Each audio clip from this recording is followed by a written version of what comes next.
Good evening, everyone. Welcome to our monthly board meeting. At this time, I need to appoint as secretary Ms. Terry Tobin.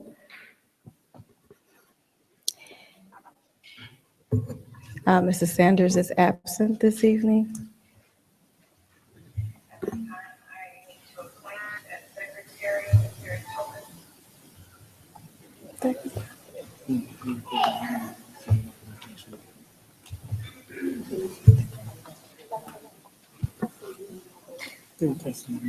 Testing.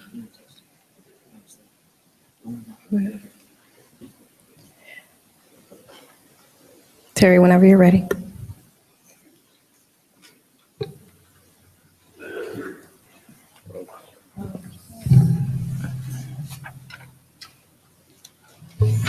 Mr. Teray, Here.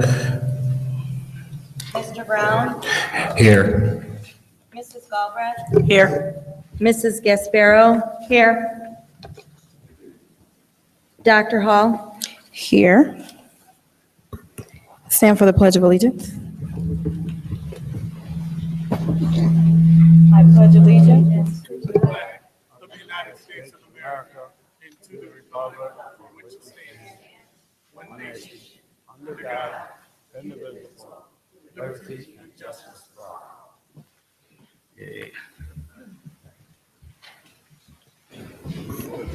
Our first order of business this evening is that we are seating our new board member, Mr. Christian Anderson. Mr. Anderson, please come forward.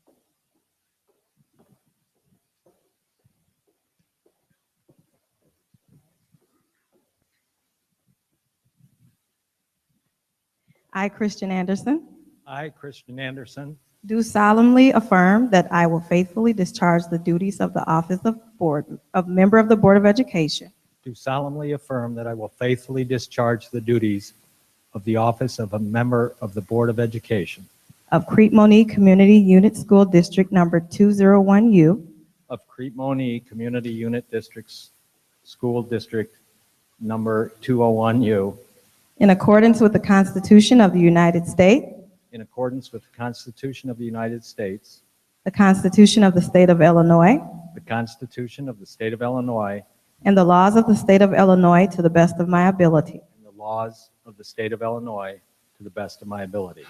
I affirm that I shall respect taxpayer interests by serving as a faithful protector of the school district's assets. I further affirm that I shall respect taxpayer interests by serving as a faithful protector of the school district's assets. I shall encourage and respect the free expression of opinion by my fellow board members.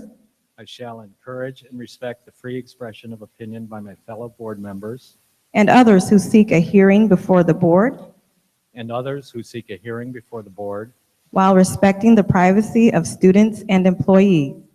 while respecting the privacy of students and employees. I shall recognize that a board member has no legal authority I shall recognize that a board member has no legal authority as an individual and that decisions can be made only by a majority vote at a public board meeting.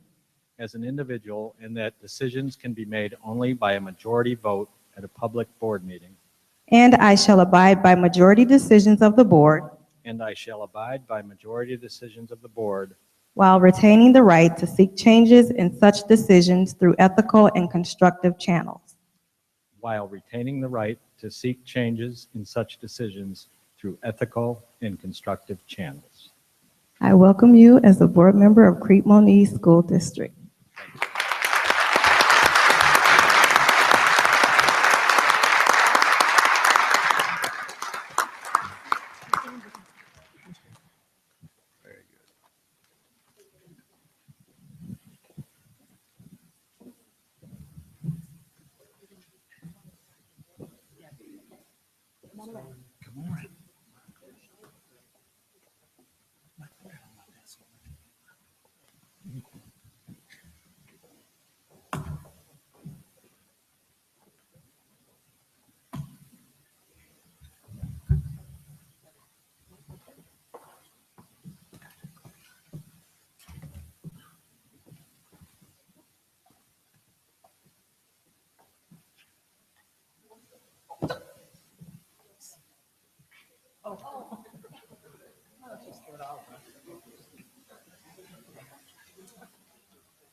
I just want to say that I'm honored to be here, and I know we have a lot of work to do, but I plan on working with everyone together to move this district forward. For now, I'm just going to spend a lot of time listening, reading, learning, asking questions, and when it comes time to cast votes, I pledge to do that in the best interests of the children and the families of the whole district. Thank you very much.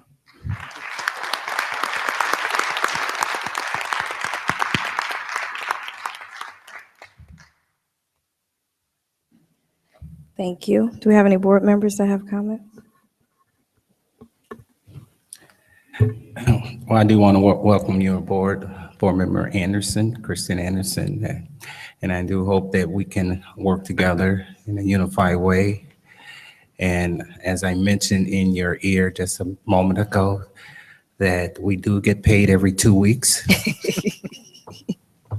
Just kidding. But welcome aboard. Thank you. Go ahead. Welcome aboard, Christian. I'm looking forward to working with you. Welcome, and thank you for your service. I'd like to welcome you to the board, Christian, and if there's anything that I can do to help you, even though I'm still pretty new, getting my feet wet, but we can do it together, and just stick your hand up and ask the questions. Welcome aboard. Welcome aboard, Chris. Best of luck to you. Don't hesitate to ask if you have any questions, and please use all the resources available to get your answers.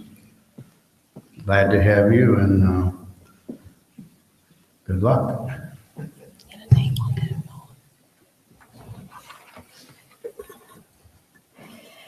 Mr. Anderson, welcome. The second Mr. Anderson to sit in the seat. Welcome to our school board. I share the sentiments of my colleagues and look forward to working with you. We had a great conversation the other day, and I'm excited about the things that you can bring to our board. So welcome, and I'm here as well if you have any questions. I told you, feel free to call me. I want to help you as much as possible. Thank you.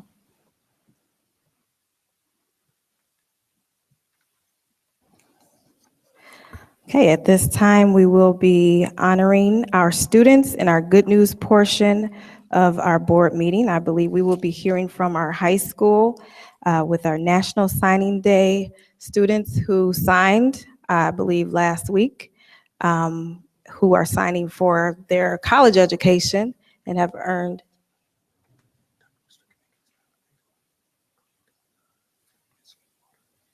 Oh, I'm sorry, change of plans.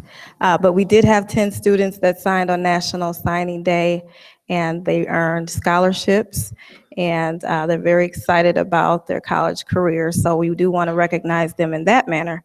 Also tonight, we will be hearing from our Young Women Empowered Water Donation Drive. So can we bring those students forward? Dr. Harden. Board of Education, Superintendent's Cabinet, and all of you, Crete Monee High School family and friends. I say it all the time, I'm the proud principal of Crete Monee High School, and I'm going to address something really fast, and I'm going to get into where we need to talk about. First, we did do a national letter of intent where many students got up on this stage with their families, and we had a joyous occasion as they signed over $2 million worth of scholarships, some for athletics, most or many of them for both a combination of athletics and academics. So in the face of all the things that's happening right now, there are so many positive things. And even though many of them are not in the room right now, can we please just give a round of applause loud enough for those students to hear wherever they are, for the students doing it the right way.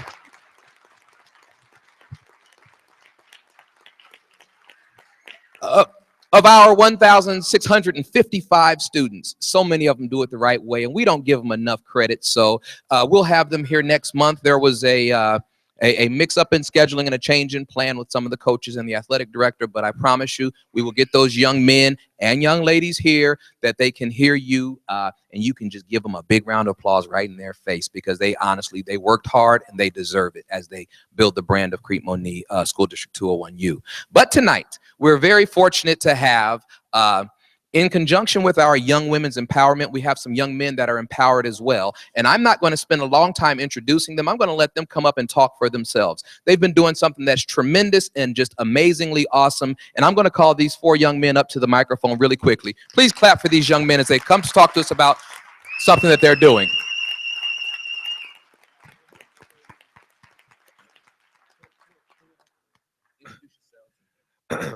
Hello, I'm Marshawn Williams. Hello, I'm Marshawn Williams, and I'm one of the lucky 10 students that signed to play division football at the next level, and I'm very honored that I came to this school. It's an amazing place.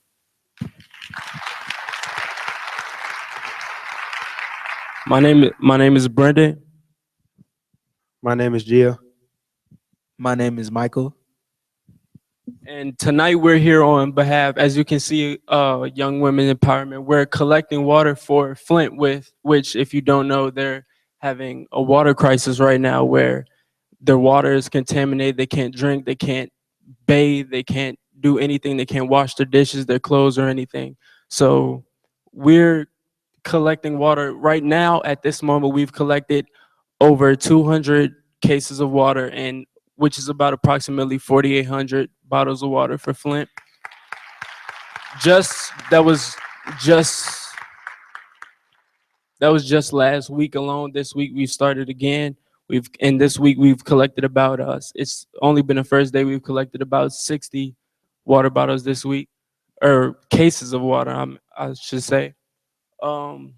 It's really important to us to get these cases and get this water, because the simple necessity of water is just something that we can't live without, and you don't realize it until you don't have it, or you see someone in a situation where they don't have it.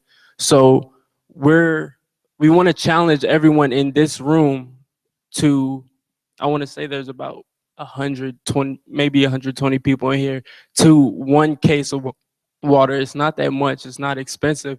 And even if it was expensive, it's to a much greater cause than money. And that's pretty much it. No, I just wanted to add that you can find us in front of our school every morning from 7 to 7:24, and then after school we get out at 2:15. So anytime after that. So thank you.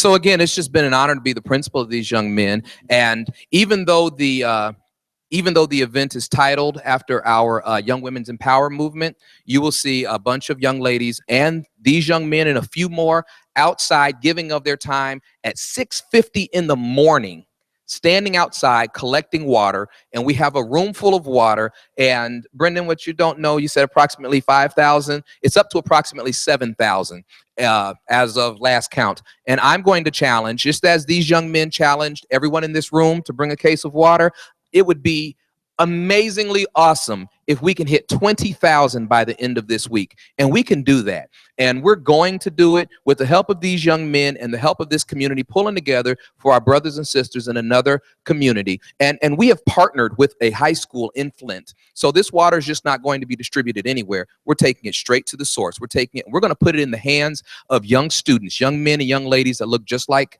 every student in this building. And we don't care if you're short, tall, fat, skinny, black, white, orange, yellow, whatever. We're going to make sure every person gets what they deserve. And that's just right to clean water. So thank you so much, young men. Thank you, Young Women's Empowerment. Thank you all for the pledges. And I know what we're going to do. And that challenge does not exclude anyone on the stage. So thank you all for what you're going to do as well. That picture that is behind the personnel on the stage, that's just some of the water. I would love for, at the end of this week, you not to be able to see students behind that picture. And I know it can happen with your help and the help of these young men. Please, one more time for the young men.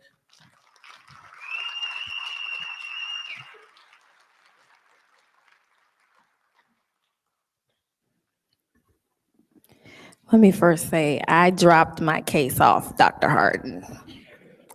But looks like I need to go get some more. Board members, any comments? Comments? I would like to say I saw you guys out there last week when it was so cold and you were just so nice to everybody.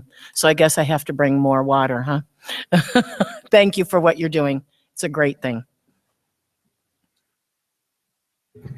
Yeah, thank you, young people. Again, so often, we hear a lot of the bad news about our young teenagers, so on and so forth. But for you to be involved like you are, to go outside the rim of our community, says volumes about who you are. So, Dr. Harden, I just want to let you know I'm good for at least one case and use up. What's that? 10 cases? Oh, I thought that was the site for use up, okay? All right, 10 cases from me at least, okay? Thank you. Oh, I'm in a board meeting. We'll still be in the board meeting. 2 o'clock in the morning, we'll still be in the board meeting.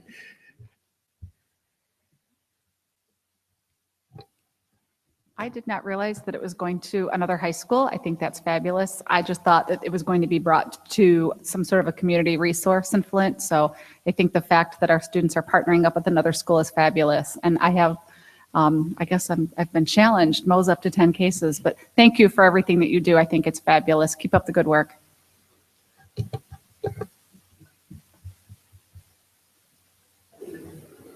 Okay, thank you, guys. The muscles keep, where's the D1? Where's the guy that's going to play football? There he is. Okay.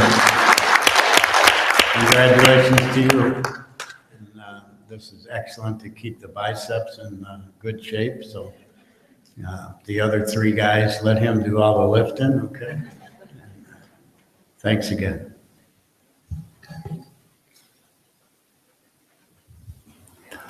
Thanks again for that great work that you guys have done. I know, oops, I'm sorry, I jumped. We do have a 7th board I'll just member. weigh in.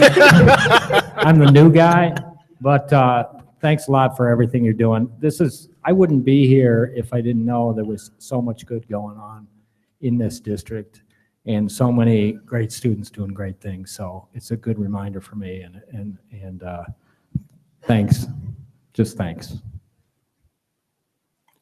Thank you. I will be driving around the circle with cases in the back of my car. I will see y'all either tomorrow or Thursday. See you then. Thanks. Dr. Harden, I do have a question, though. Can't they drop it off during the day if they can't make it on those 2 specific times? You can bring it to the office? in case people can't make it those 2 times, they can come during the day, correct? Thank you. You know, I just would like to say one thing, and it would be remiss for me not to acknowledge our board member, Secretary Kimberly Sanders, in their absence. First, I would just like to give condolences to her family who lost a loved one in her family. But she spearheads the Young Women Empowerment Program, and I was at the high school last Friday, and she had those kids in check. She had them in the hallway, so kudos for Board Member Sanders. And she was standing outside with you all. I've seen her when I dropped mine off, but this is an awesome thing. And when we live in a world where our young people are accused of only thinking of themselves and being self-absorbed, this is an example that we do have young people that think about other people and understand that there are other people in need. So I congratulate you all for committing to do that. And thank you, Dr. Harden, for supporting this endeavor. And I'm sure we're going to be doing more community-based projects. Our young people need that opportunity to give. So I'm encouraging any of our community organizations, our nonprofit organizations that desire to have students help. I know that, we've had students that have helped with other organizations as volunteers. A lot of them just want to help. Some of them need the hours to put on their resume or their college applications. But we do have a student body that knows the meaning of giving, and that's a good thing to be thankful for. So thank you all.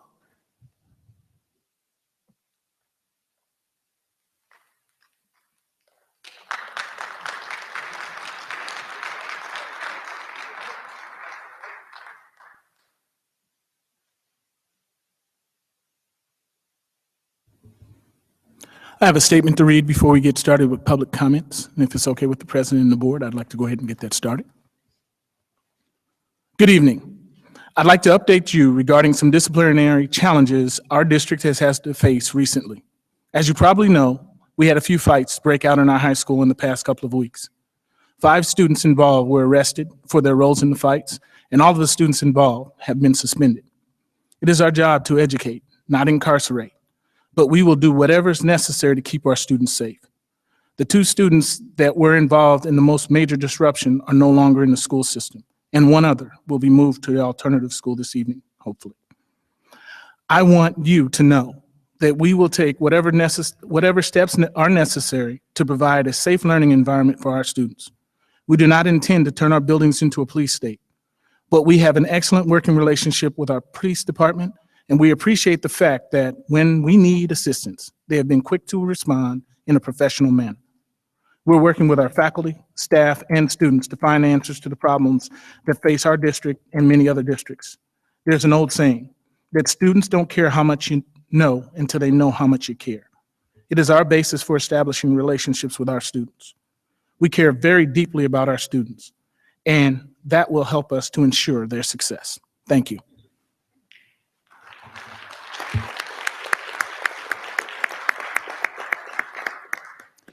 Okay, with that, we will begin our public comment section of our board meeting. I do want to remind the public of the guidelines for our public comments. I believe they'll be appearing.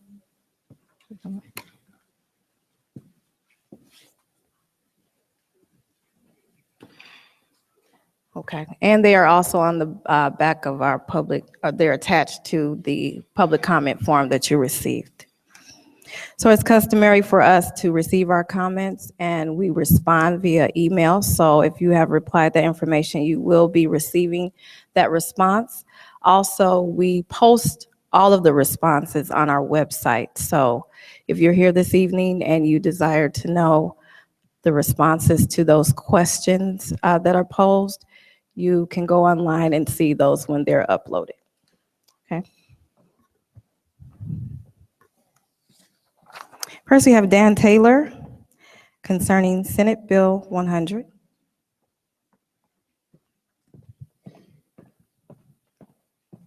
Mr. Taylor. Oh.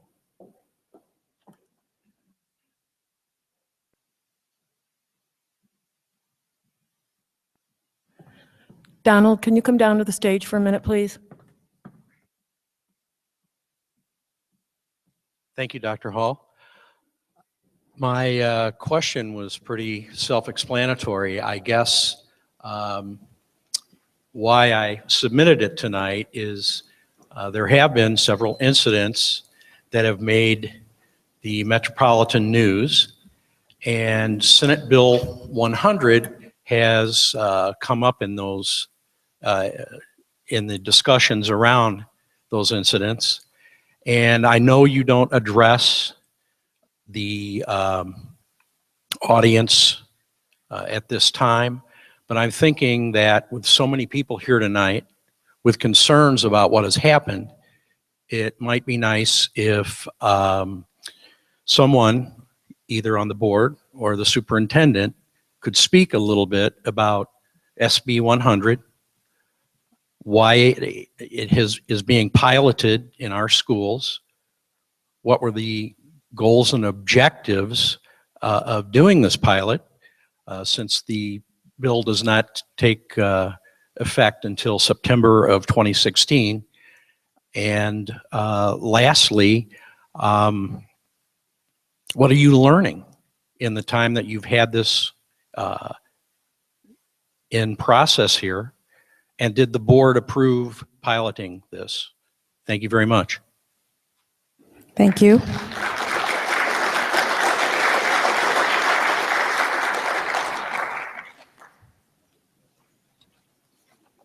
Next, we have Bruce Hackle.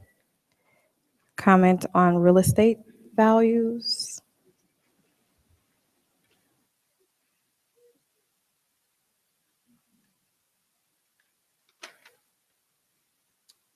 Thank you, Dr. Hall and board members. Can everybody hear me okay? I'm Bruce Hackle. I'm a 48-year resident of the Crete Monee School District. I remember when the Warrior Dome collapsed in the 1967 snowfall, so that's how far back we go. I'm also a 1971 graduate of Crete Monee High School. I had the pleasure of serving on 2 of our prior business education partnership committees, which met regularly to exchange information and carry the good news about the 201 district to the community.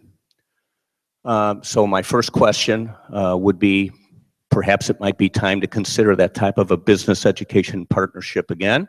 Seemed to work successfully in the past. Also to thank all of you on the stage, because I have served on many boards myself, including the Crete Village Board at one time. And I know that you are doing a thankless job in a very challenging environment. That being said, as a 41-year full-time real estate practitioner in our community, I would like to just let everyone know that schools are the foundation of real estate values. They always have been and they always will be. The statistics bear this out. All you have to do is visit one suburban community after another, take a look at the school rating, the perception of the schools, the real estate values will follow. The nagging perception of our area, being that the schools maybe not be as good as they could be, and that the taxes are too high, is being exaggerated by the recent negative publicity. This perception is reflected in the average market time of homes in our area, the average sale price, and the lack of a vital high-end sales market. So that having been said, I just wanted to share with all of you that we appreciate your efforts to let the press and the public know that a few incidents does not mean that an entire school system is not succeeding. And yet, at one time in our budget, we had a public relations person. There was a constant presence in getting ahead of these messages and of engaging community members who could spread the good word to help us not only attract more young families to the area who are upwardly mobile and are coming here for the education opportunities, and then the ensuing jobs that follow, and the real estate values that follow. Thank you very much. Thank you.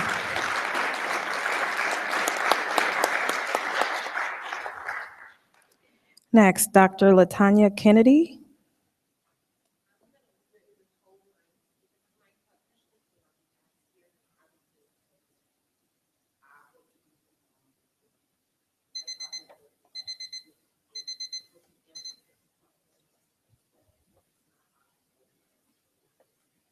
Okay, thank you.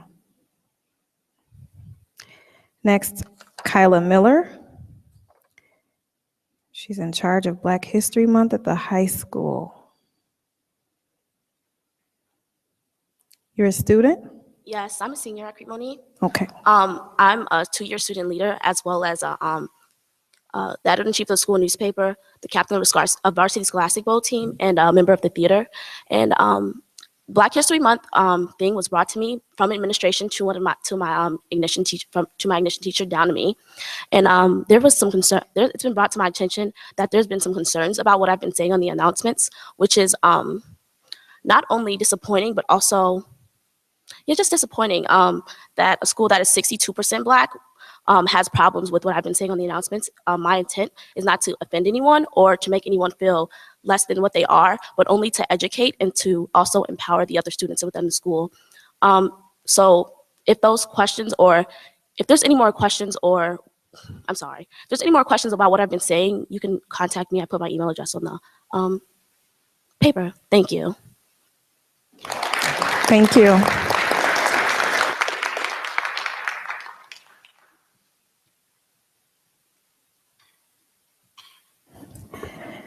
Next, we have Tiffany Beard, NBC Fox 32, Media Public Relations.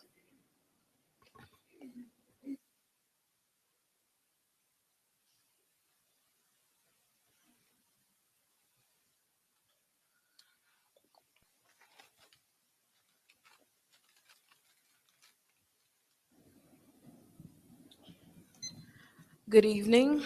Good evening. 201U.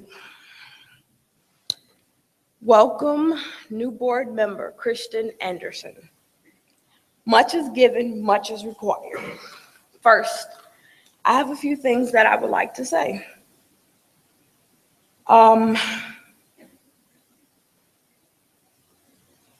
To Crete Monee 201U district via social media networks, news media 201 newsprint.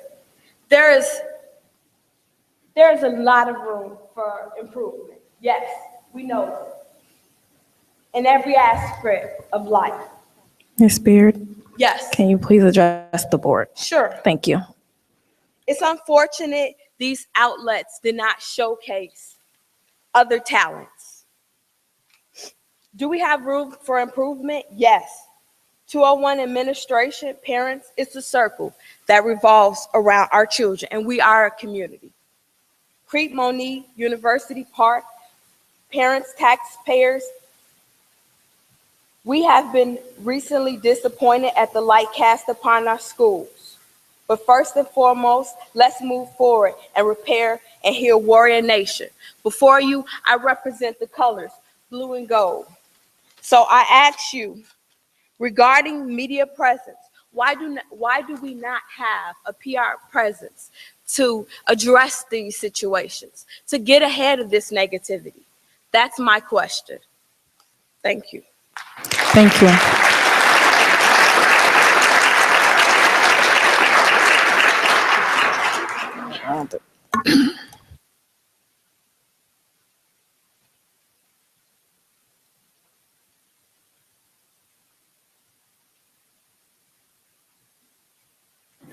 Next, we have Tammy Burnham. Consider making changes to the discipline policy.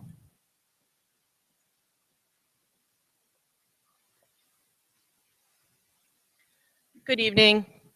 Good evening. I appreciate Superintendent Cunningham's opening statement. It pretty much addressed everything that I wanted you guys to address. But I did hear or didn't hear one thing. You're going to protect students. I understand that. I also implore you to help protect our teachers. I understand some teachers were hurt in some of the scuffles, especially over the last 2 years. Keep in mind that these people are they're educators. They're not bouncers, and they don't deserve to get hurt teaching students. So please keep that in mind when you're making policy. And welcome, Christian Anderson. Thank you.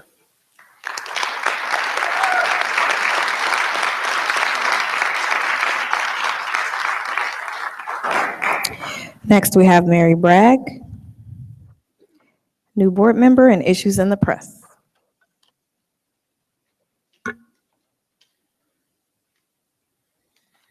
Good evening, administration and Board of Education. On behalf of the Crete Monee Education Association, we would like to take this opportunity to welcome Mr. Christian Anderson to the Board of Education, and we thank you for wanting to get involved to help move this district forward in a positive light.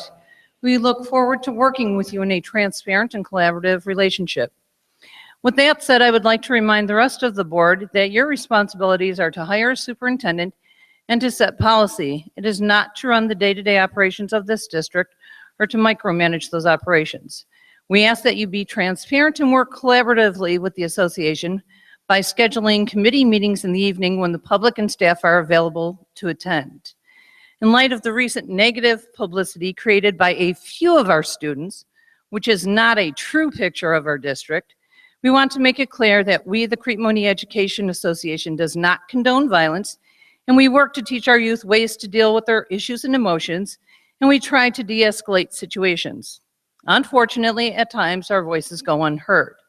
We asked at the August 13th Policy Committee meeting that the cell phone policy not be changed because of concerns that we presented, and it was changed anyway.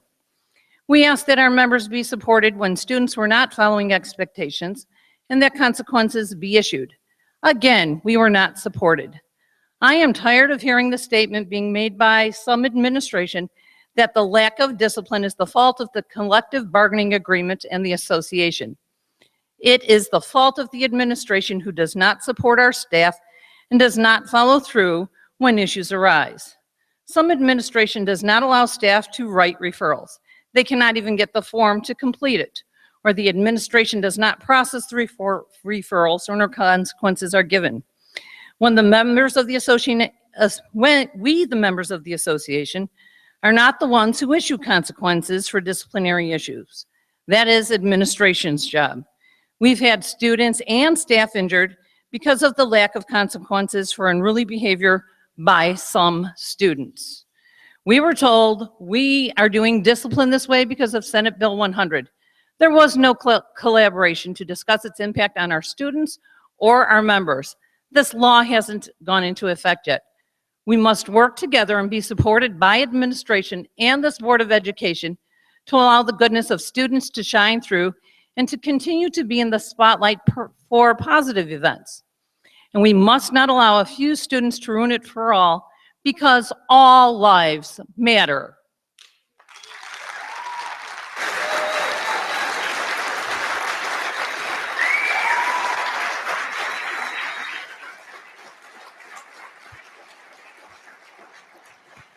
Thank you. Next, we have Carol Millsap, social media concerns and appreciation of the full board. I feel like I am forever defending this district on why I continue to send my children here. We are warriors. This is what my children know. This is what I know. In saying that, we need to keep it real. We have some problems here. It bothers me when I hear administrators and even some BOE members and superintendents blame the very real issues we have on parents and or on social media sites. Never have I ever heard the people mentioned take any responsibility for what is going on. Does it ever occur to you some people are driven to social media sites because they feel they can't get any real answers or any answers at all? Because there's no true dialogue, unanswered emails, and you pick and choose who you want to talk to. Now that we finally have a full board, I hope to see some improvement. Our bad turn to good and our good turn to better. Teachers need 100% support so that they can teach. So I ask that you give them a contract that they so deserve.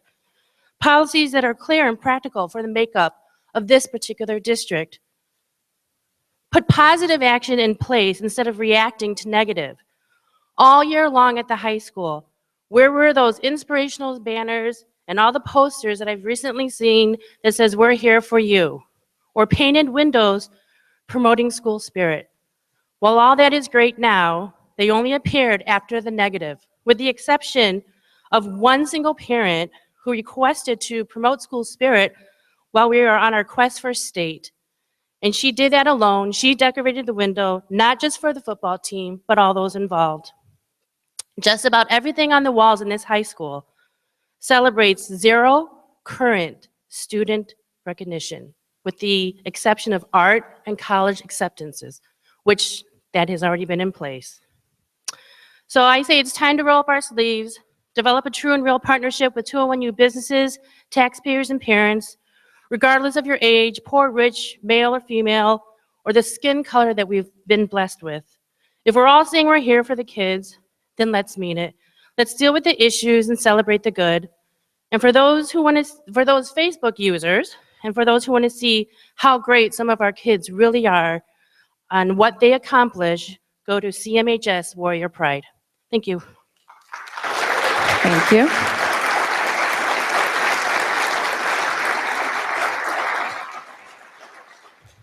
Next, we have Sandy Walters, acknowledging the good within our schools.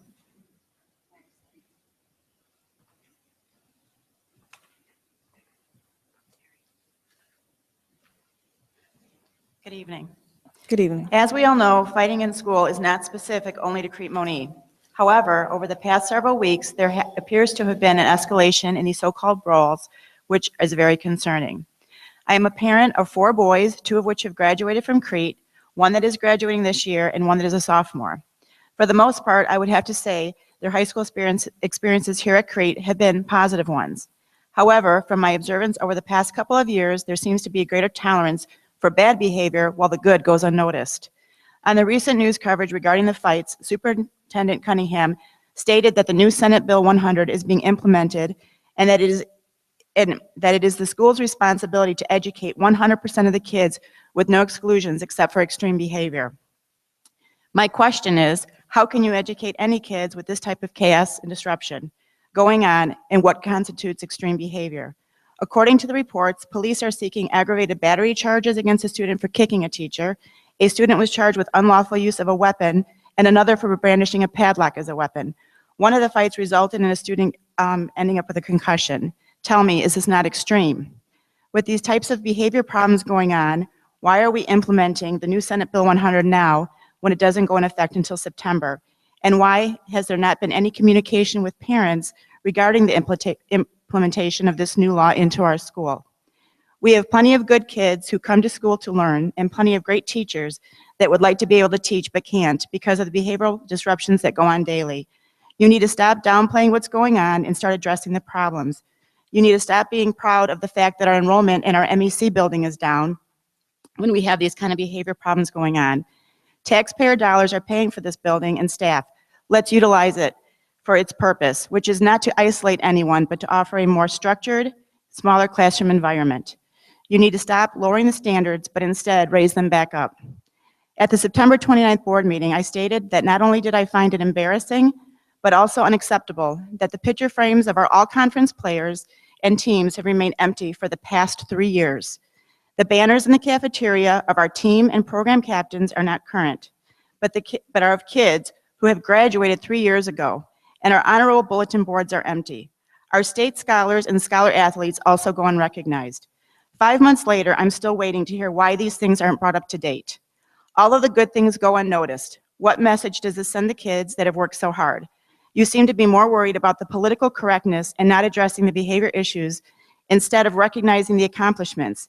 Maybe if you would acknowledge the good, the others would follow. Thank you. Thank you.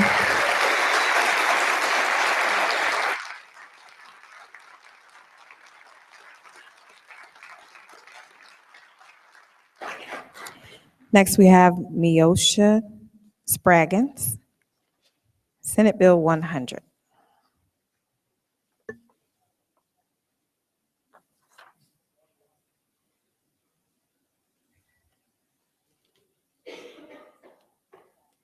Well, basically, I'm asking the same question that everybody else is asking tonight. Why did we adopt this policy? And I called around Rich South, Rich Central, nobody else has did it but us. So that's my main question. Why are we the only school doing the SB 100 and nobody else out here is doing it?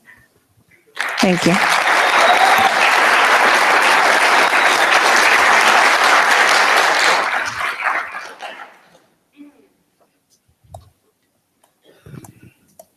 Okay, this question is anonymous. What is the administration's plans to handling the bullying and fighting in the school?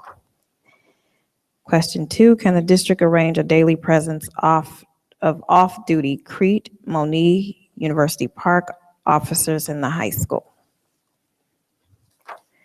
Next, we have Cynthia Hudson. The negative publicity concerning the fights. Good evening, board. Good evening, board, viewing audience. Good evening. My name is Cynthia Hudson. I've been a parent with this school district for at least 25 years. And a lot of the things I'm seeing, you know, I saw way back there 25 years ago and still going on. It's a shame.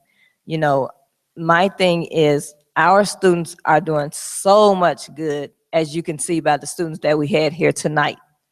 You know, why is it that, I don't know who put the video out, but why is it that you can't focus on some of the good things that our kids are doing?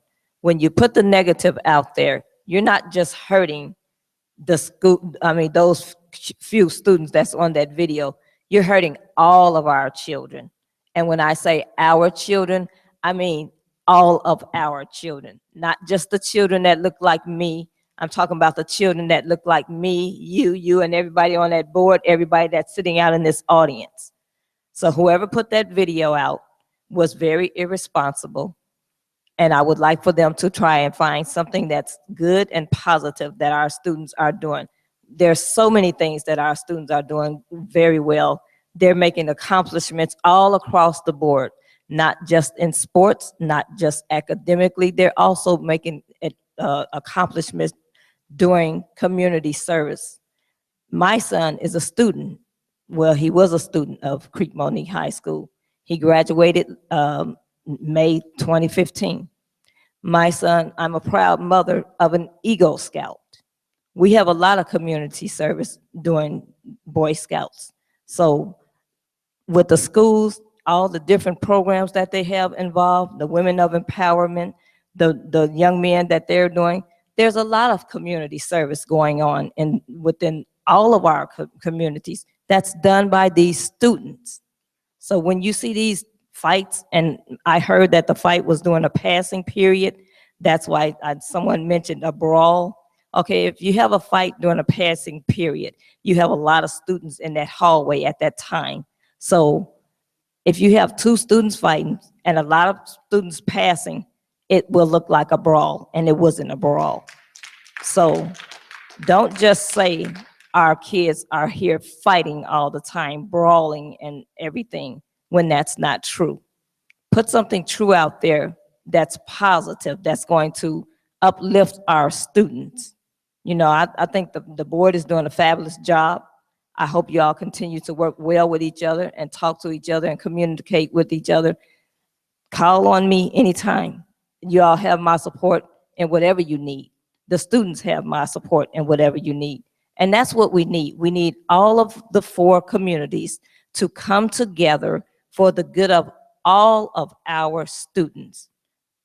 Because I consider all of these our babies. This is our future. So we need to concentrate on the positive that our students are doing and not the negative. So the adults or whoever put that out, it was very irresponsible of you all, and just focus on the positive. Thank you. Thank you.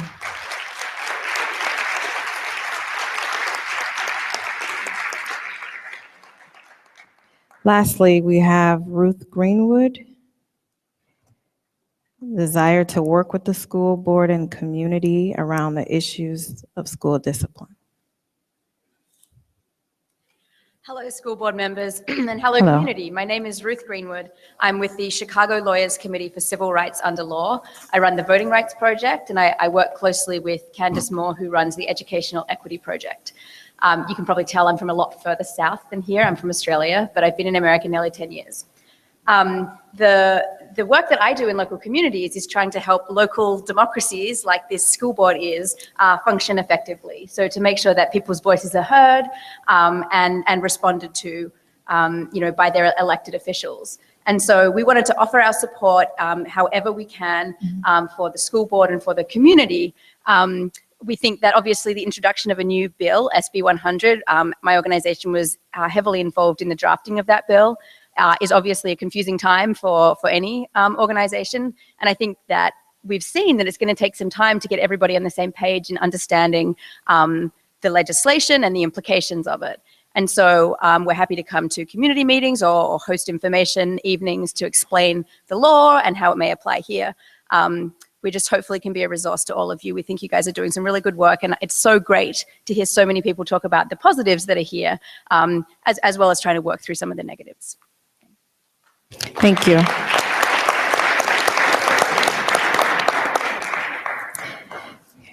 Okay, at this time, I am going to turn it over to our Oh, I'm so sorry, Susan. I don't know how I went past that. Come on up.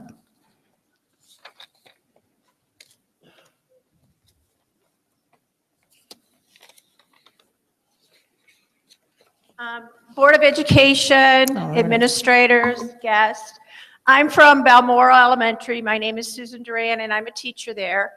I would just like to say that we're in Subdistrict 7, which is where Mr. Anderson will now be representing us.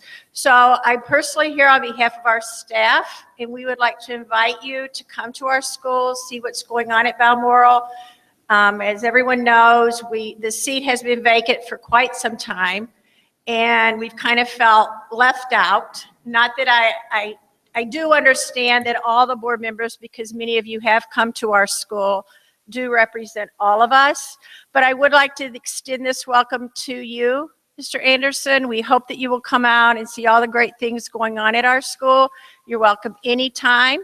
So I just wanted to say welcome to the board, and thank you very much. Thank you.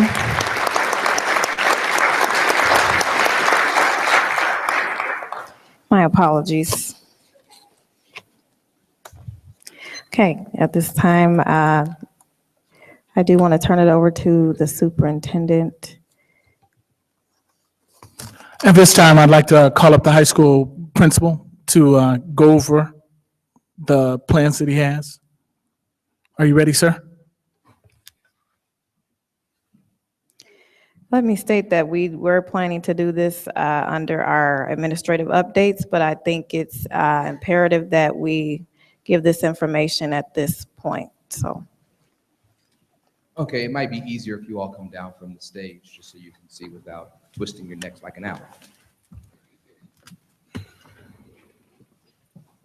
Good evening, my name is James Harden. I am the proud principal of Crete Monee High School. It is an honor and a pleasure to serve in this capacity. I have 1,655 of the most amazing people that walk these hallways and call me Dr. Harden on a daily basis.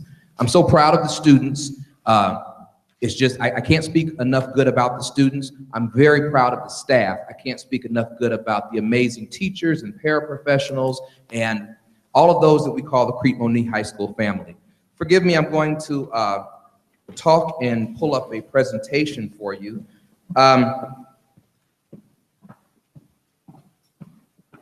Okay, great. Can I get comfortable? Can I walk and talk? Am I okay with that, everyone? Okay, great. So let's talk and let's be all the way honest. In the past couple of weeks, past 3 weeks, it has not been the most shining moment in the history of Crete Monee High School. However, I strongly contend that we did not invent the fight. We did not invent that. It's been happening for years. It's nothing that we're proud of that has happened. However, we have created a plan working with the teachers and some students and some central office administration and parents. We've worked with a lot of people to create a plan of action as to what we're going to do to ensure the students are safe, to ensure the staff is safe, and to ensure we're maximizing educational opportunities for every student in this building, and to make sure that we maximize the teaching capacities for every teacher in this building. So this is our plan of action, and at the bottom we have a little hashtag that we recently started called Warrior Pride. And I heard one of the parents or one of the community members this evening talk a little bit about Warrior Pride. And I want to share some things with you. And let's start with fact or fiction. I didn't watch the news report. I live in this building. I'm here 12 to 16 hours a day, so I didn't have to watch the news. I have a pretty good idea of what has been said. The other morning, about 7 or 8 students walked into my office in tears. Dr. Harden, you cannot believe what they're saying about us.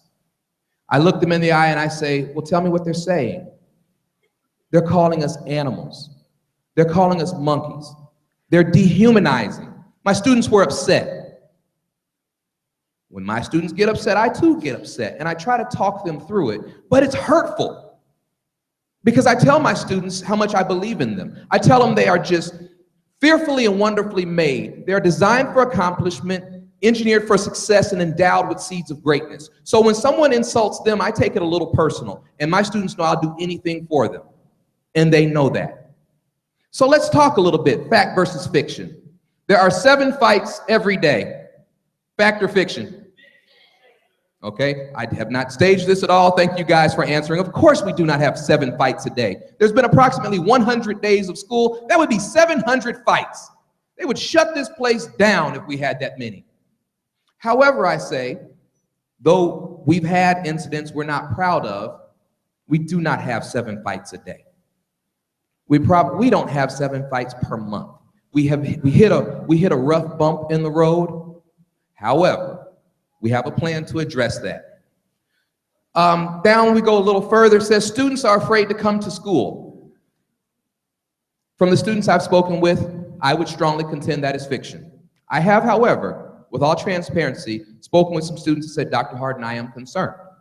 That's been very few. That's probably less than 0.5% of the students that I've spoken with, and I have spoken to hundreds. There have also been other members from, I could say members from the Board of Education who know some of the students personally, members from the community. Lots of people have spoken with the students, and even to listen to you all in the audience here tonight.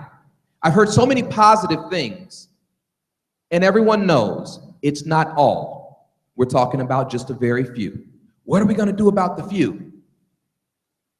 There's also the fiction that students in fights are not disciplined. That's not true. Senate Bill 100 means no discipline. That's not true.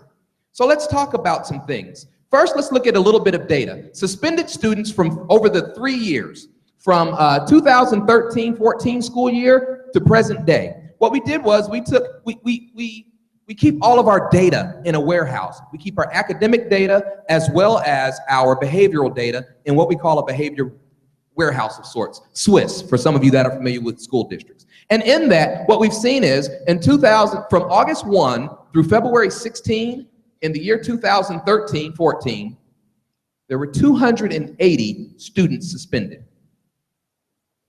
related specifically to altercations or level 3 suspendable infractions. The next year, 2014-15, that number dropped to 157 students. The following year, which is current today, 94 students. So I have to strongly contend that our data does not support some of the contentions that students are being suspended at a more rapid rate or students are doing more things. The data is not showing that at all. It's showing quite the opposite of that, to where suspensions have dropped tremendously. And students doing things to be suspended, level 3 suspendable infractions, have dropped tremendously as well. Suspendable events, or number of level 3 incidents. 2013-14, there were 411. Last year, there were 207. This year, we are at 115. And this is Year to date, we're not comparing apples to oranges here. We are comparing August 1 through February 16 of each of those years. And this data is very available. There's no student name attached to it. So we're happy to share this data and report it out. So Senate Bill 100, we will still intervene with inappropriate student behaviors. We will do that. A quote from the bill says, school officials shall limit the number and duration of expulsions and suspensions to the greatest extent practicable. Only for, and they will only be reserved only for legitimate educational purposes. Now that's a bigger conversation that it's going to take a whole community of us. See, what happens sometimes, when things go wrong, it's easy to point the finger. It's easy for the principal to point at the teacher to point at the principal, the parents to point at the school board to say, parents, it's your fault, you need to send back. Whose fault? Who cares? It's our responsibility. Are we in this together or not? We all have a stake in this. We have students, we have children, we have jobs, we have homes, we're taxpayers. It's up to us to work together to find the solution to the problem. Very encouraging to hear lots of proposed ways that we can work together. I've been taking notes in the back in my seat, and I'm sure everyone on this stage has taken notes on how we're going to work together to make sure that this new legislation that has been passed, to make sure that we are doing it the right way, and to make sure that our students are safe and learning, to make sure our teachers are safe and supported, to make sure our administration totally understands how to intervene and in which directions we're going to intervene. So what are we going to do? Let's talk about this. So we created this beautiful document, the Crete Monee High School Action Plan. And I've tried to break it down in just the most simplest terms right here. 3 main components: supervision, education, and communication. And I try to take just a few bullets from an extensive plan that I'm happy to share with anyone, how we're going to address the problem. Because again, we're not talking about mass chaos. We're talking about a few. What are we going to do from the few from a systemic perspective? First thing, under supervision, we have already increased the number of supervisors. We have a lot of people that work here. It's a high school. There are a few hundred people that work here, a few thousand students, or 1,700, or whatever that number is, to make sure that every administrator, every available secretary, every teacher, during those high movement times, passing period, those times when there's 2,000 teenagers walking the hallways, we're gonna make sure that there is an adult every couple of steps. Because the one thing that we all know, wherever adults are, kids are not. So wherever, the idle mind is the devil's work. So if we can keep those students moving all of the time, and to make sure that there is a supervisor spaced out in every few feet, that's one thing that we've done so far, and that's one thing we're going to continue to do. And when people are not where they're supposed to be, it's up to the administration. And as the principal, I shoulder this. It's up to the administration to say, hey, we noticed that, you got B105 and you weren't there. Hey, we really need you out there because, we're working together. It's up to me, or it's up to the administrative team, to make sure that we train all of our supervisors and hold them accountable, to make sure they understand the concept of active supervision. It's one thing to just stand somewhere and whistle, but it's another thing to be active in engaging students. Hey, if we see you standing there, hey guys, you gotta move. You only got 5 minutes to get to class. A lot more of that. God help me if I trip over this thing. Also, we have a Plasco system. Some of you have seen it. It's a system where the board approved, I believe, in December. Am I right with that? It's a system where students don't have to walk all the way from their class to the attendance office. We have a mobile unit that our security wears and that our deans wear, where we can scan their ID and students go to class instantly. Because you all know from your time as teenagers, it takes about a half hour to get from your locker to the attendance office.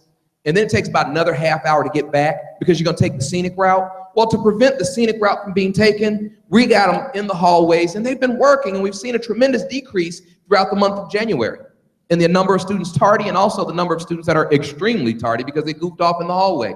Also, the restricted movement list, some people call it a no-pass list, but to identify the specific students that can't necessarily handle the freedom of moving in the hallways and restrict them to make sure they are escorted to places they need to be. And we have the power to do that. Again, we're talking about a few students and not the masses. What we do not want to do is, we do not want to turn the place into a jail, because it's not. It's an academic institution. Of the 1,655 students here, only about 60 have committed a level 3 infraction. That means that's like 3.8%. That means 90-something% of the students here are doing it the right way all day, every day. And we're proud of those students.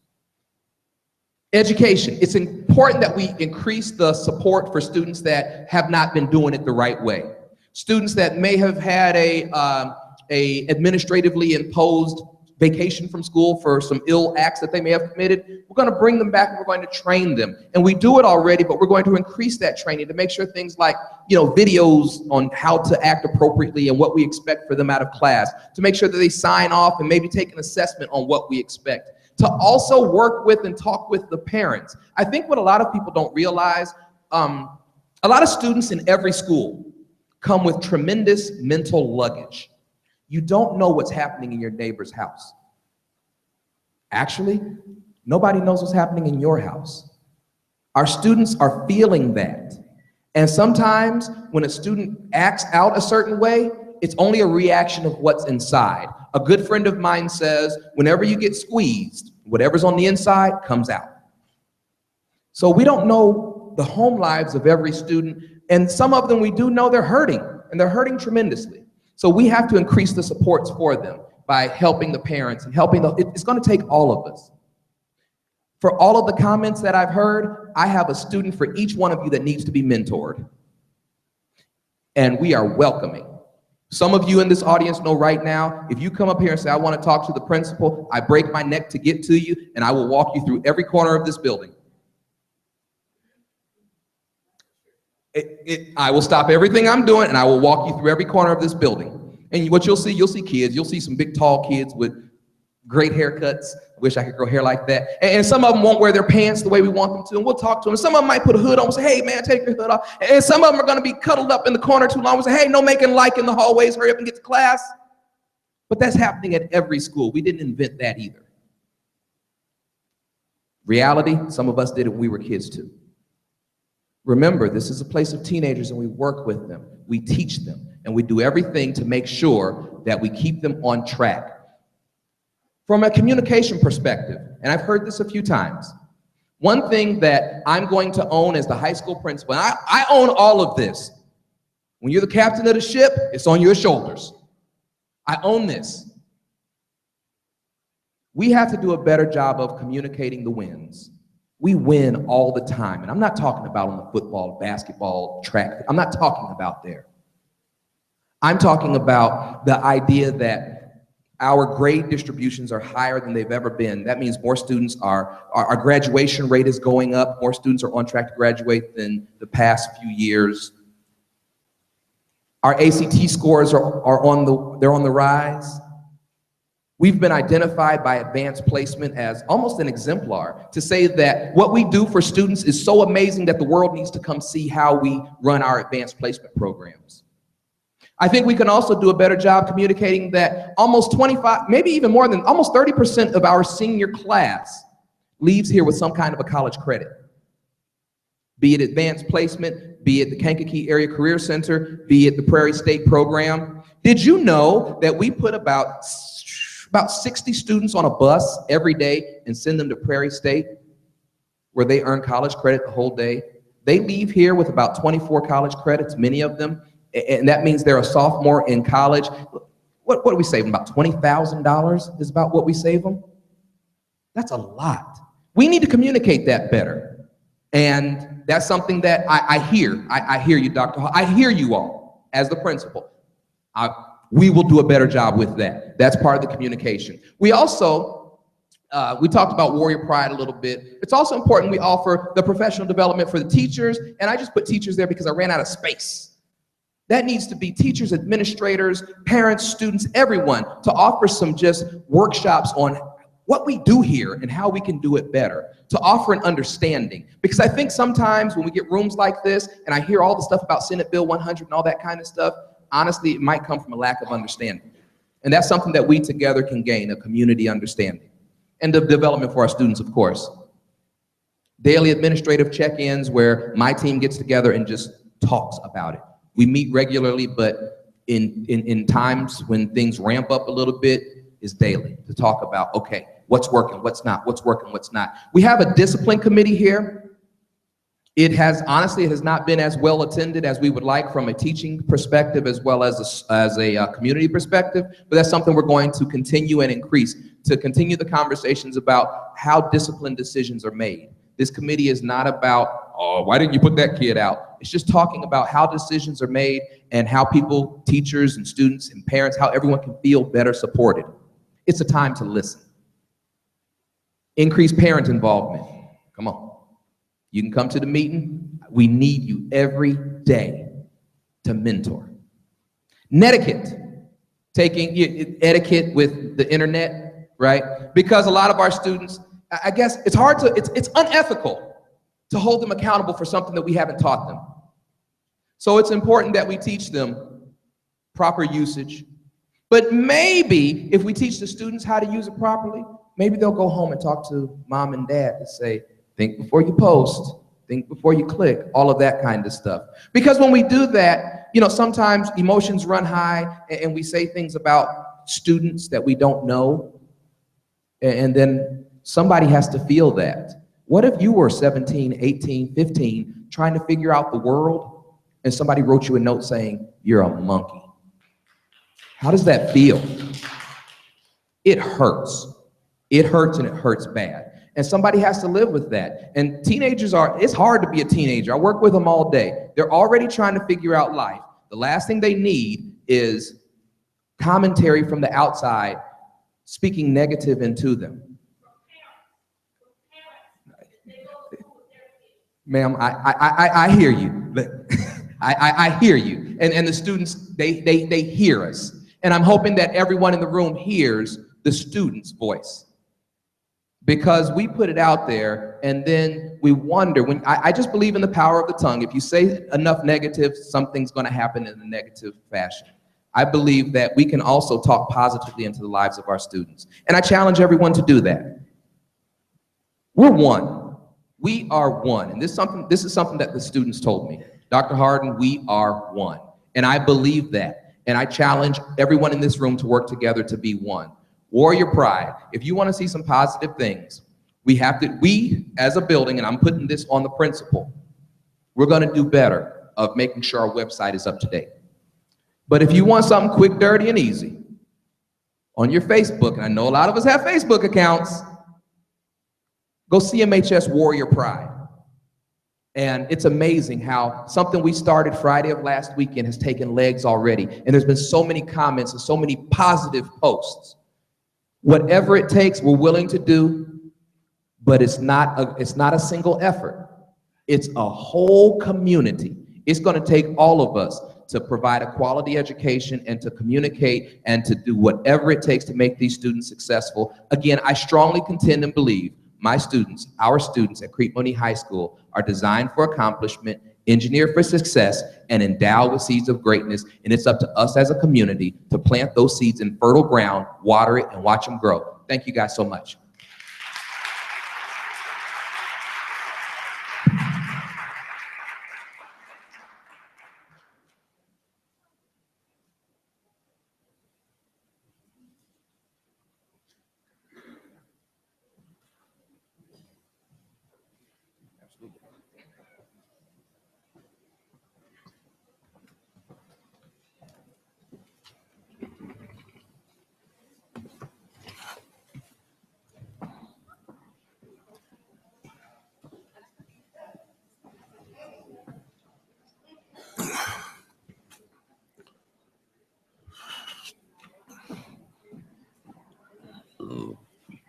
Excuse me.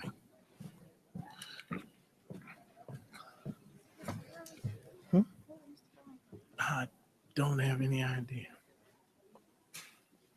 I know we're late for public hearing. Better go there next.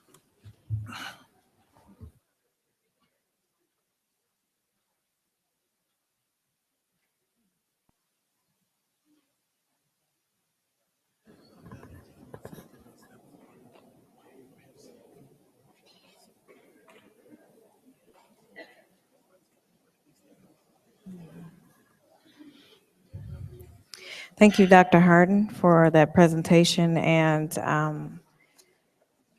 that important information. I do want to say to the public before some of you leave that we are working on an event, a community workshop that we are planning in conjunction with the education committee, the school board education committee.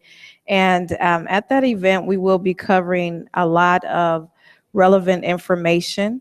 One of the topics that we will be covering is Senate Bill 100, because we do want to make sure that our community knows the true information regarding that bill. It can be a little confusing trying to really understand what the bill is designed to do. And of course, as a district, we do have to abide by the law. But we are in preparation for getting that information to you. So look out for that. I believe we are solidifying a date this week.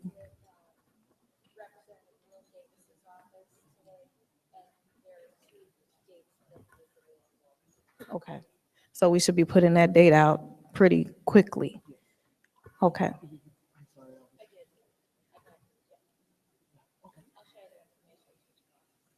So please look for that. It will be an evening, and it will be about 10 or 12 workshops surrounding various topics that are relevant to our community and education in 2016. So we will be putting that information out fairly soon.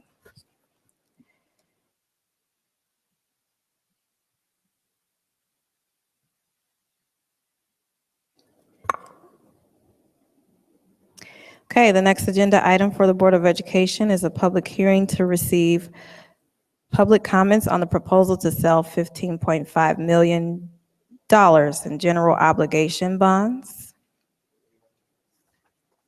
So we do need to open our hearing regarding this.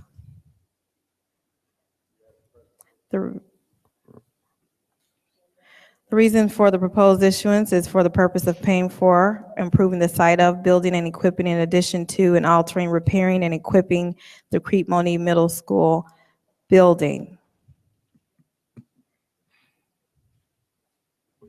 Okay, so can I have a motion to open the public hearing concerning the intent of the board to sell general obligation bonds in the amount of $15,500,000 for the purpose of improving the site of, building and equipping in addition to, and altering, repairing, and equipping the Crete Monee Middle School building. So moved. Moved by Mrs. Galbraith. Second. Second by Mrs. Gasparo. Secretary, please call the roll. Mrs. Galbraith? Aye.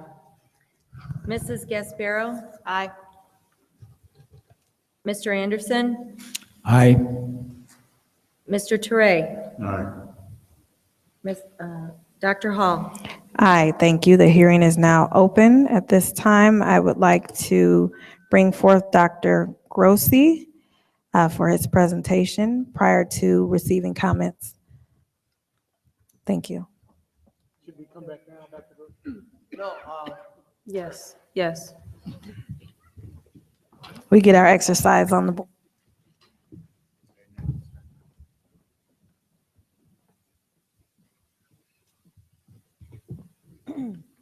I'm gonna sing a song while, no, I'm just kidding.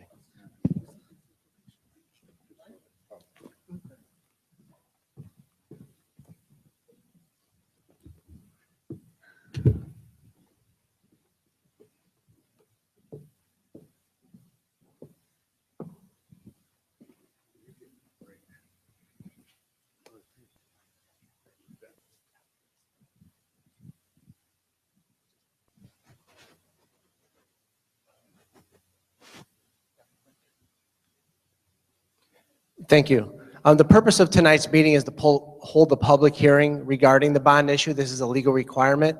There'll be no votes taken on the bond issue tonight. I want to start with an update since I was last at the Board of Education in December. In December, the Board of Education approved an application to the State Board for the Qualified School Construction Bond Project program. and there were 192 school districts that applied. We expect that it was going to be an aggressive application.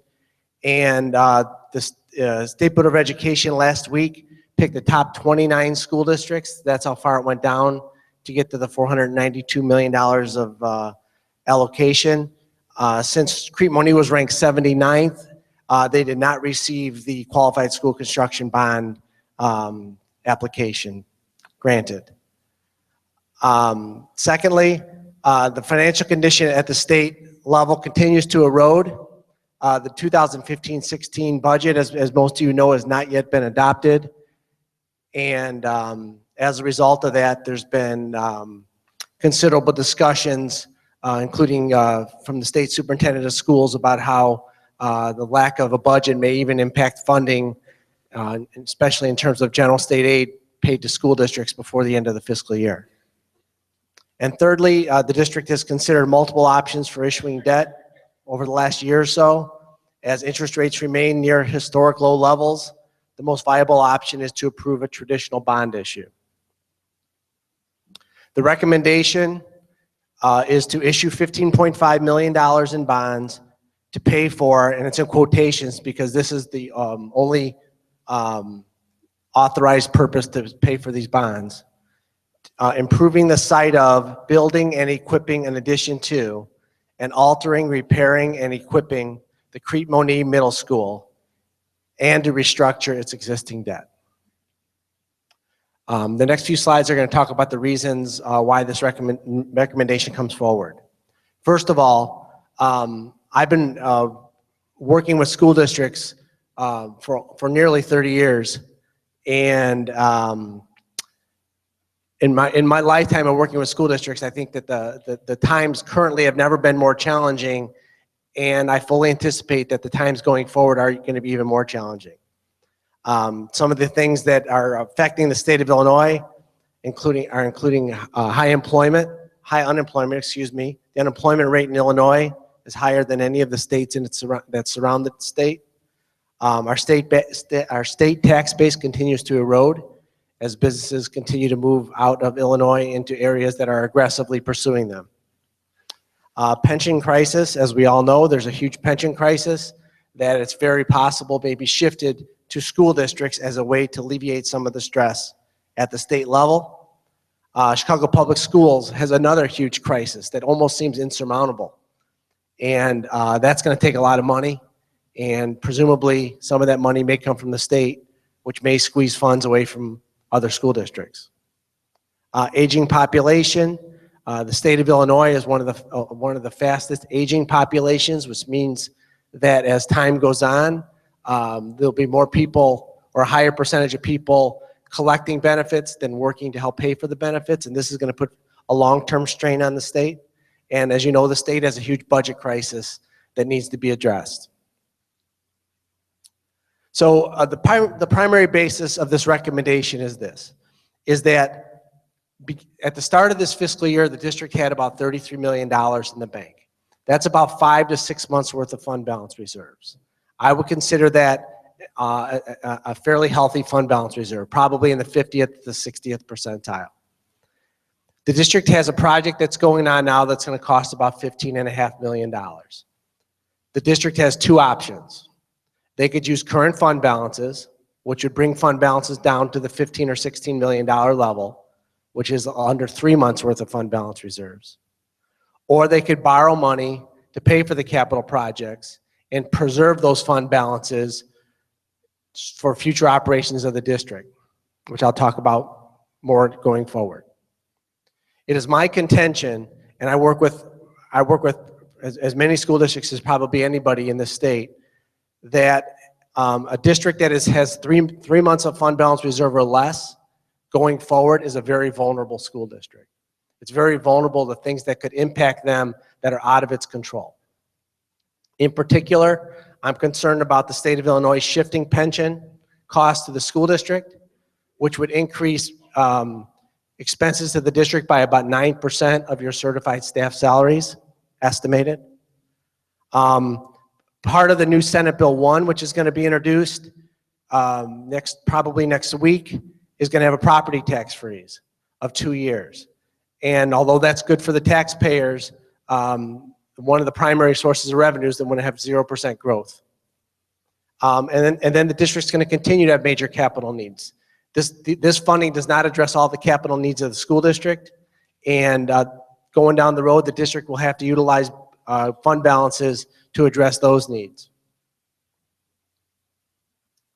The benefits to accepting the recommendation of using the bond proceeds are, number one, as I mentioned, to strengthen the district's overall financial condition.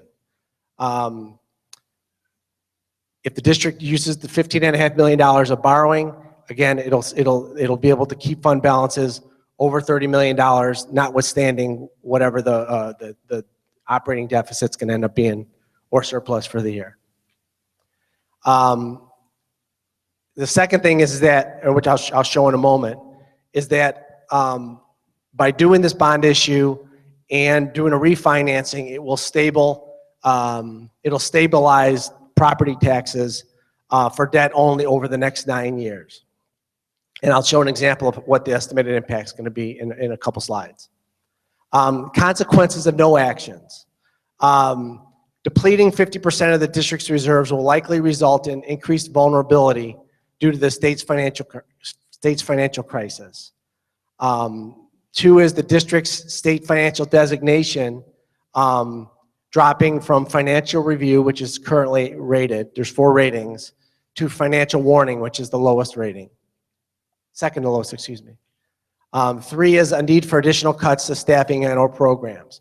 If the district is in a situation where fund balances are draining and their deficit spending, it puts an added pressure on making decisions that will require balanced budgets, which may have an impact on students depending on how deep the cuts have to be made. The possibility also exists by decreasing fund balances that the district's bond rating would also decrease. And it would also delay, perhaps, the implementation of a preventive maintenance plan because the district would not necessarily have the existing fund balances to address those. If you look at the chart on the top, the red bar, this is what the district's current debt looks like. Much of this debt was through the construction of the new high school. But right now, the total debt service in 2014 for the debt was $11.7 million. As the bonds were structured in the past, that annual debt levy is expected to grow to $15,280,000 over the next 9 years. Then the debt is expected to decrease through 2025, and then the district is projected to be debt-free from 2025 on. If the district did the borrowing of $15.5 million, and if the district restructured its debt by taking some of the debt that's above that $11.7 million and pushing it to 2027 through 2034, what would happen is the district would be able to maintain over the next 9 years debt that was approximately equal to what it was in 2014, your last tax bills.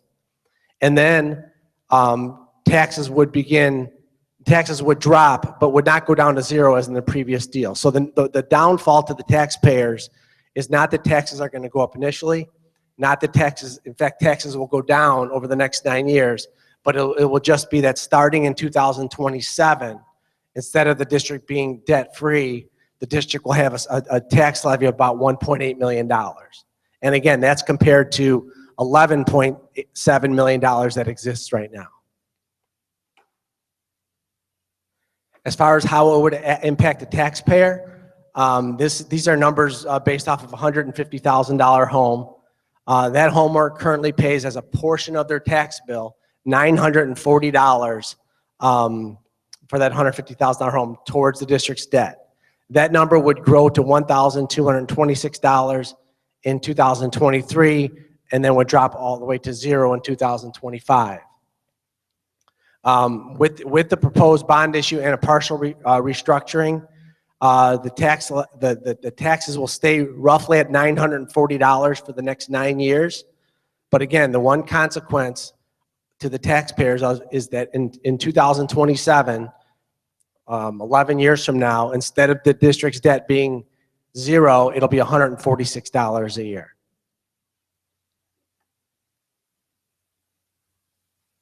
Proposed timeline, again, tonight's meeting is just the public hearing. The only board action that the board's going to take is after the board makes their comments and after the public makes their comments on the bonds, then the only action is that the board's going to close the hearing. That's all that's going to happen tonight. If the district was going to go forward, what would happen as a possible schedule is in March 2016, the district would take action to approve the bond sale and sell the bonds to receive the funds. And then start a process, because the borrowing is a two-part process, but the net impact is only $15.5 million of new money to the school district. And that's all I have. And then the questions could be during the public hearing, and I can help answer the questions. Thank you.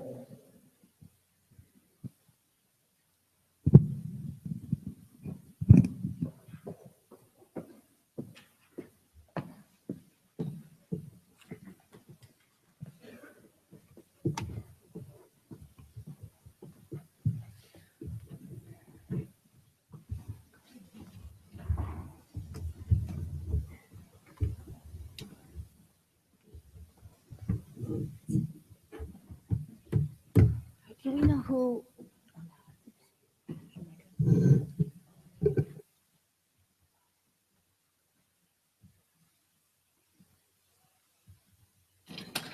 Hey, thank you, Dr. Grossi.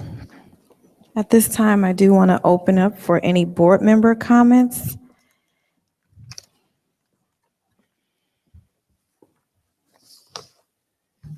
I just have a couple of comments. Same ones I've had from the beginning, you know. Problem is I don't have a crystal ball and none of us can see the future, okay? And all of this is contingent on nothing happening between now and 2034 or whatever that goes to. 34, right? So if we need a new school, we need something in between, you know, that means more money. We got to get the money someplace. And, you know, we have no idea what the state's going to do, whether we're going to get funded or not get funded. So I am very reluctant to borrow any more money till we are more stable and know what's going on. So that's my feelings on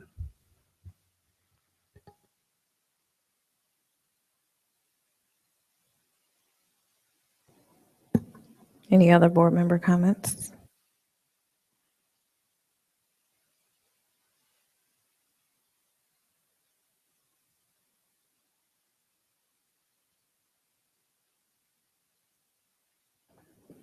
Okay.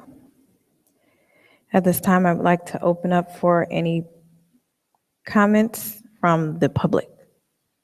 If so, please come forward.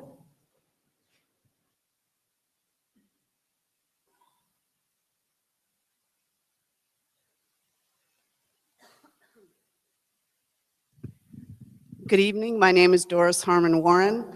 Good evening. I have a couple of comments and then questions. I don't know if you'll be able to answer them. I think you don't have much choice but to do this because I do think that your financial position is quite weak.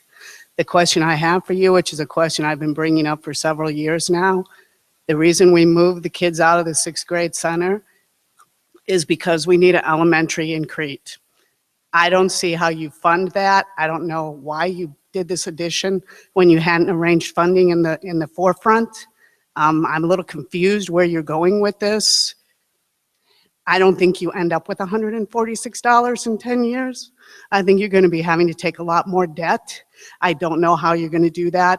And I really would like to see a lot more financial planning before you continue. We still will have no elementary in Crete.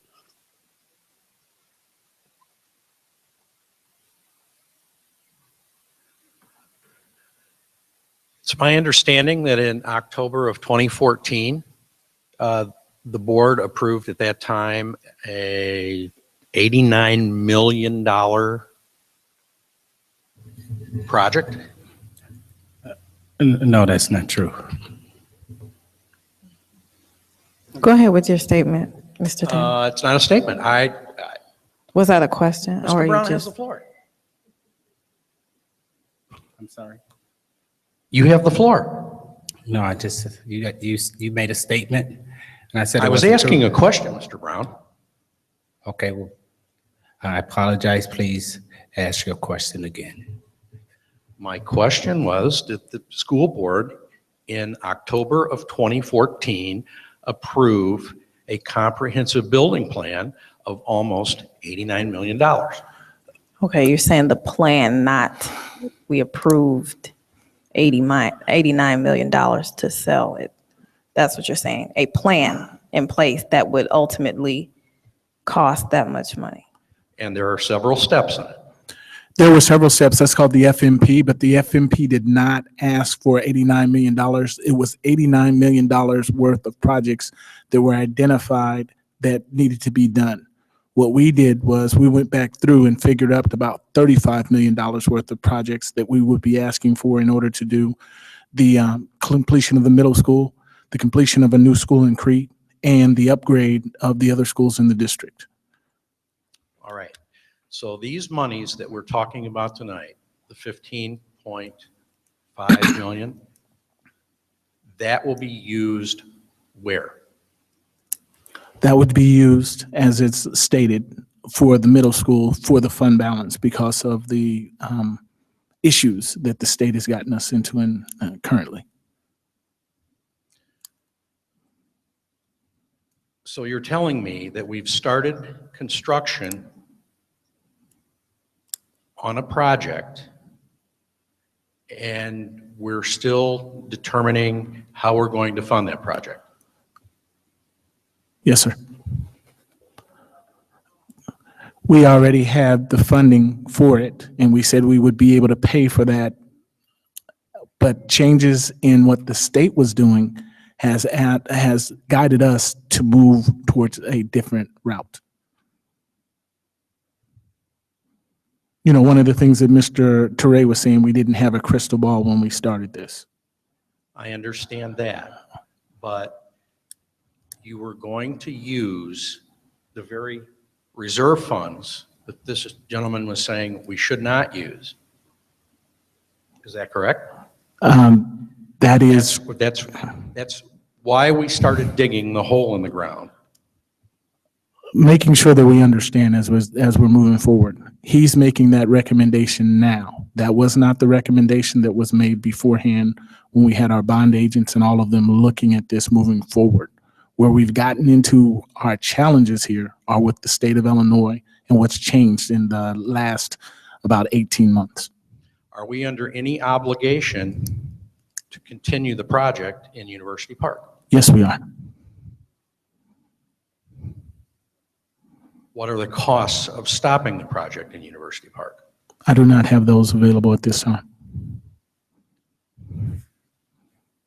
Thank you for your time.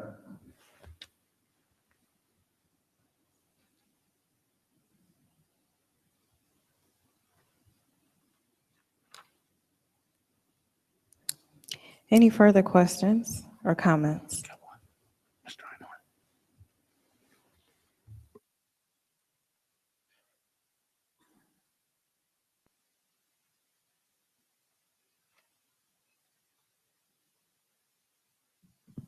Up till now, I've been very blessed by Dr. Williams because she's allowed me access to Bob Grossi, Dr. Grossi.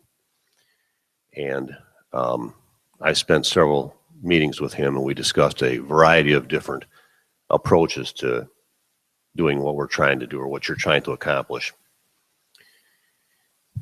I encouraged him in a couple of different meetings, and I've actually stated this to, I believe, some of the board members, that I felt it was important that we try to, and I think my colleague, Mayor Farquhar from Monee and Vivian Covington from University Park, one of the goals we thought would be laudable would be to try to level the debt service over the next 10 years.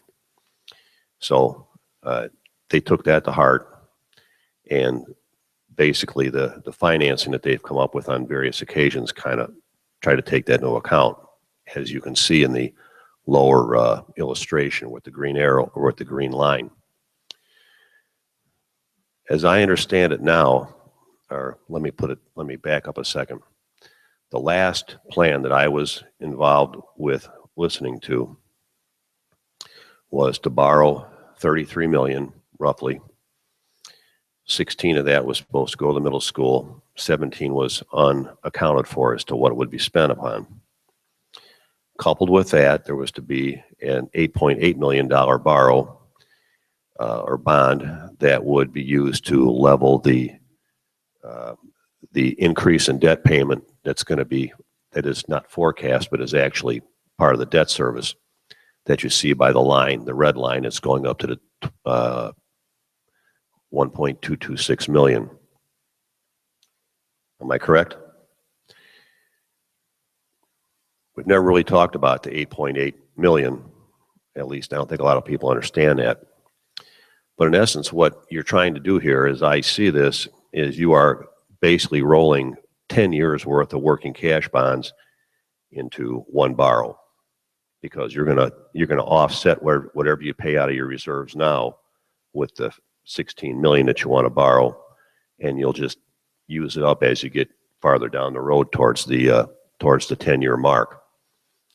It would prevent you from it would mean that you wouldn't have to probably borrow extra cash to keep your fund balances high, which you would most likely have to do if you didn't do the borrow. So it does something now which you would probably inevitably have to do anyway as we got farther down the road. Would that be an accurate statement? Okay. I think the thing that bothers people the most here is that since we don't know, as Mike Ture alluded to, we don't know what's going to happen over the next 10 years. We all need to cross our fingers and make sure that we don't go out and borrow any more money, because I think that would be somewhat disingenuous. The sad part about this is this whole thing is being driven by taking the 6th grade kids out of the old high school and moving them to the middle school for the purposes of building a new elementary school and then closing the 2 current elementary schools in Crete. That part of the equation, or the promise, if you will, is not shown anyplace here. And I think that people are kind of upset about that. But quite frankly, I don't know whether there's really much choice at this present time. So the real question is, can we limp along for 10 years until 2025 before we do anything with those 2 elementary schools? And secondarily, what happens to the 6th grade center once they have been moved over to the middle school? And I'd like for somebody to address that, please.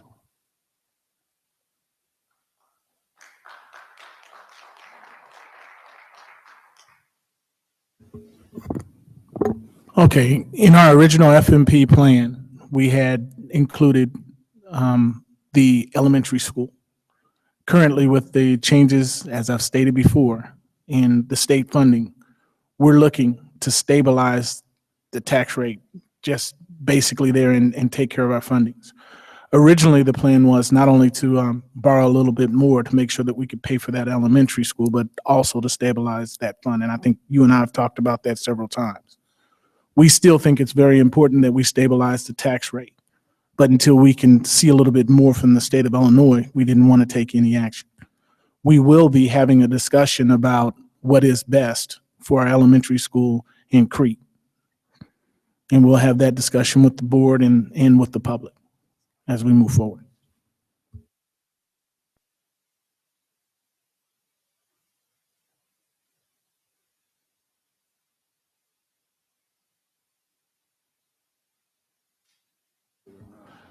We don't have a final plan on what's going to happen with the 6th grade center at this time right now. That was one thing that was left out. Apologize. Good evening. My name is Kathy King Waters. My child is a sophomore here, and I teach in a neighboring school district. I've looked over the plans. I've attended a lot of the board meetings. I have a couple of questions. It seems that some of the reasons that we need to do these capital improvement projects stems from a lack of maintenance that maybe hasn't been done in the past, not necessarily by this administration or this board, but at some point it appears that that didn't happen. I work in a building that's over 50 years old and has been maintained well. So to see a building that's not been maintained well kind of hurts, especially when I know that the tax dollars for this area go into it. I would like to know how in the future plans, the long-term capital improvement plans, newer buildings and existing buildings are going to be maintained so that in another 30 or 40 years when my kid is a taxpayer, we aren't faced with the same kind of dilemma. Thank you. One of the things that we did when we went out to look for a new architect is we made sure that that architect had information about a preventative maintenance program so that we could get started on having one here in Crete Monee. There was not one before I got here. We are working on designing one now, and it is important to us because every day that we don't do preventative maintenance is another day that we're not doing a good job of taking care of what the taxpayers have given us. You know, that's one of the first things I think I gave to Dr. Williams for us to work on. And we'll be working with our current architect to make sure we have one for not just the newer buildings, but for all of our buildings.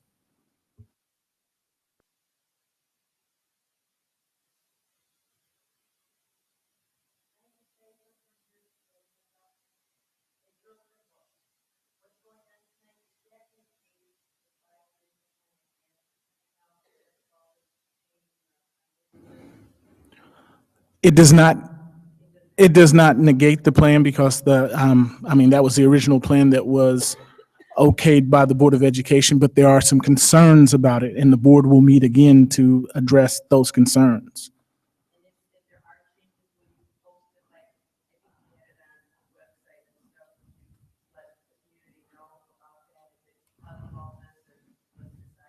Yes, ma'am, we will.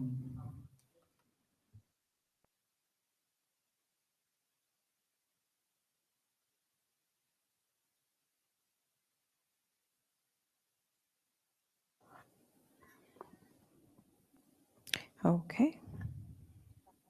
What?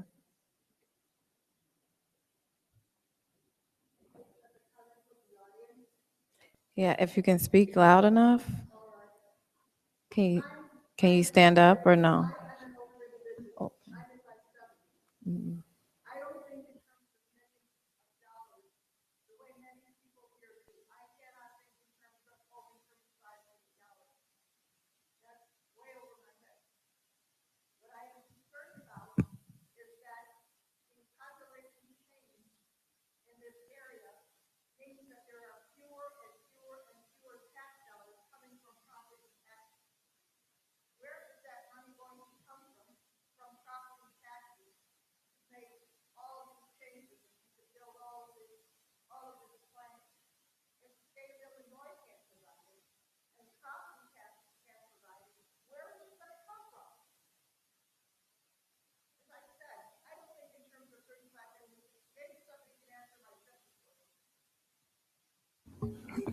I think the simple question we tried to answer in this graph that is behind me.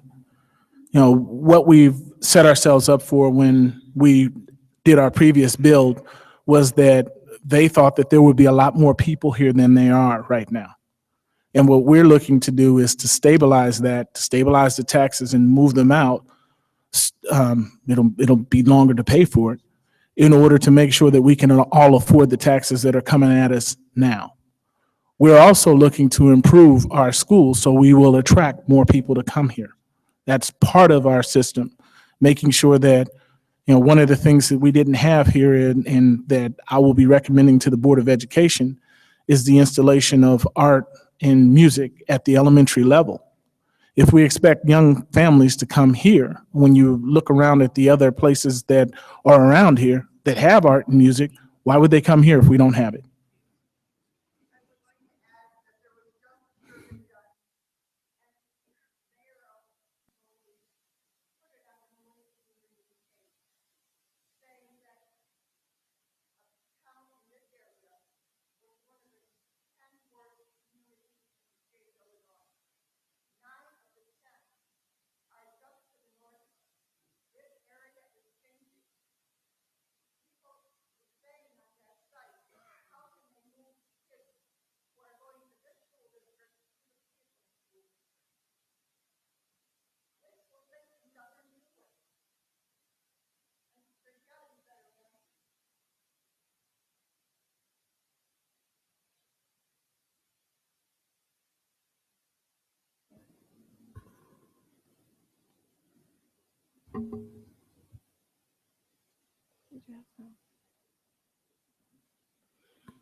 Okay, thank you.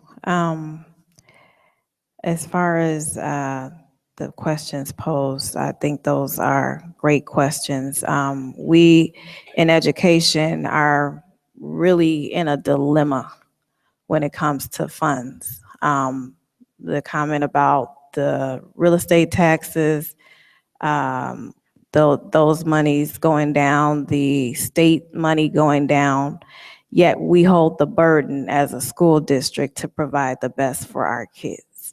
And I said this, I believe it was at the December board meeting, that it's almost as if school districts are being forced to issue bonds in order to do what we need to do for our students.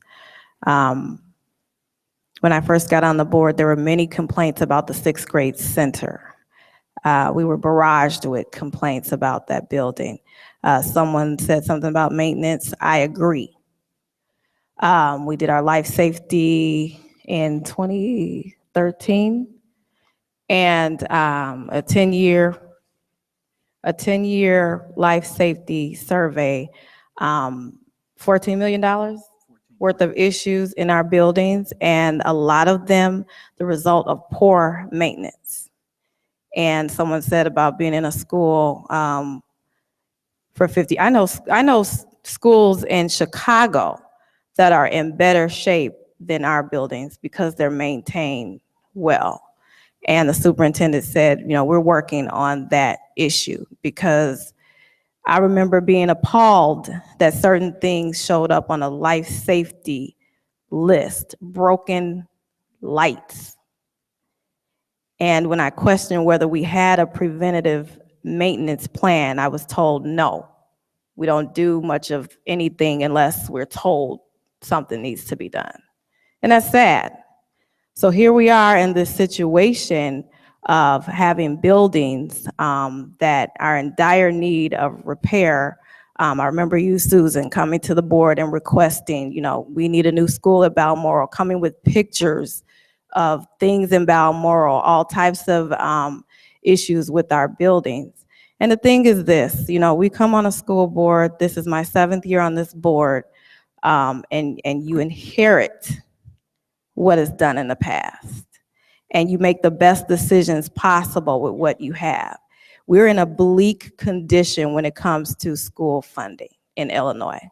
And trust me, we are the talk of the nation. We're not the only state in this situation, but funding reform is the buzz of our state and some other states. And we've gotten the attention of the U.S. Department of Education. So we are really in a predicament of, do we try to provide the best for our children? Do we pay a little bit more taxes to make sure our kids have the best? Our kids are being required to take tests on computers. They're being required to know so many things that we don't have the resources for. So we can say, we don't need to borrow this money. We can stop a project, Mr. Taylor. I think he left out. We can stop a project. That project at the middle school is designed to bring our 6th graders over there, as well as bringing the IB program that's been successful at CSK for the last 10 years.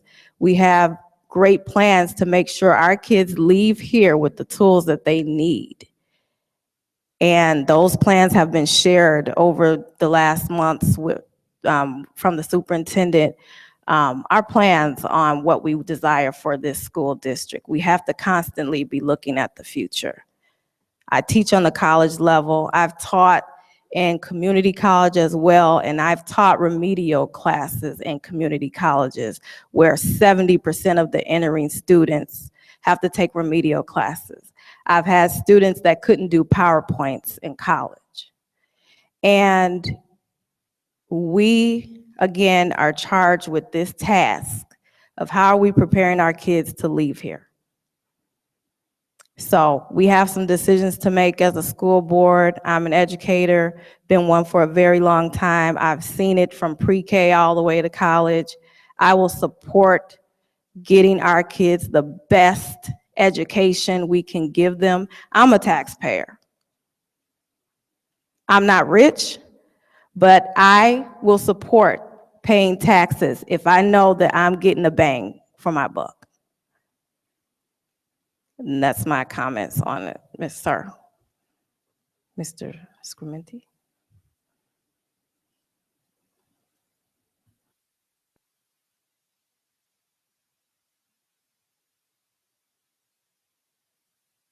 Thank you for taking the time to listen to all us. Appreciate it very much. I'm a little bit unique, a unique situation in Crete. 60-year-long residence in the village of Crete, but my residence actually is in Bloom School District.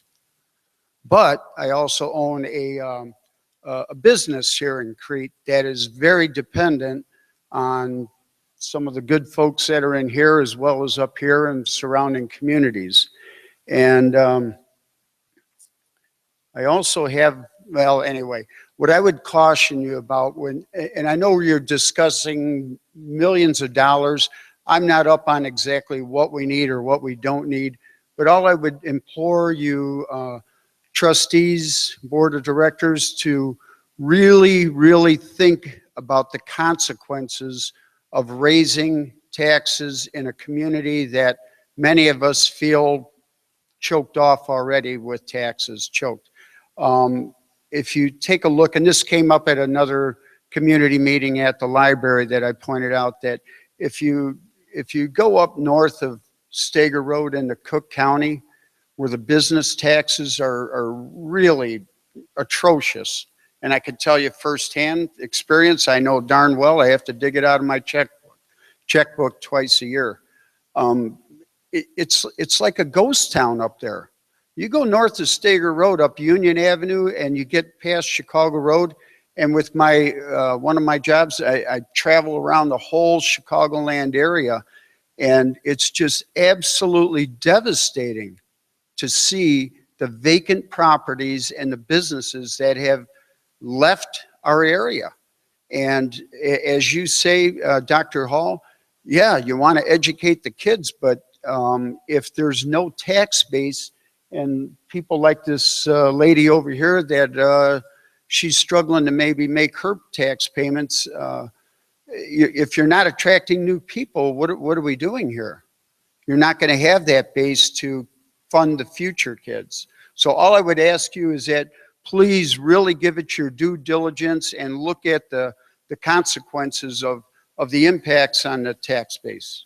Thank you.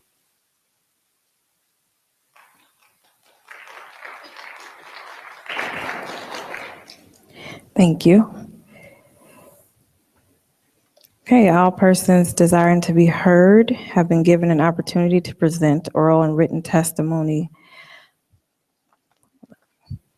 with respect to the proposed issuance of bonds. Can I have a motion to adjourn this hearing? So moved. Moved by Mrs. Galbraith. Second by Mrs. Gasparo. Secretary, please call the roll.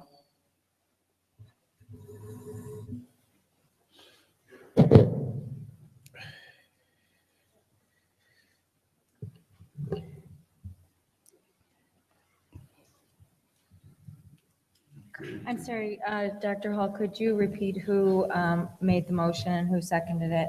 Ms. Galbraith made it, and second by Mrs. Gasparo. Thank you.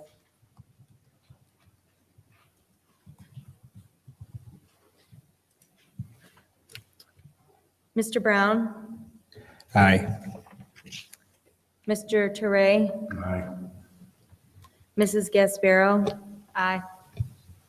Mr. Anderson? Aye. Mrs. Galbraith?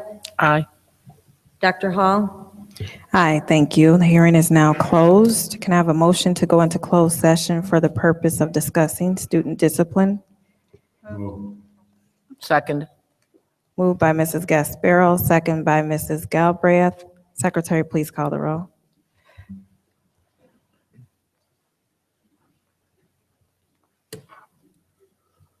Mr. Anderson? Aye. Mrs. Galbraith? Aye. Mr. Brown? Aye.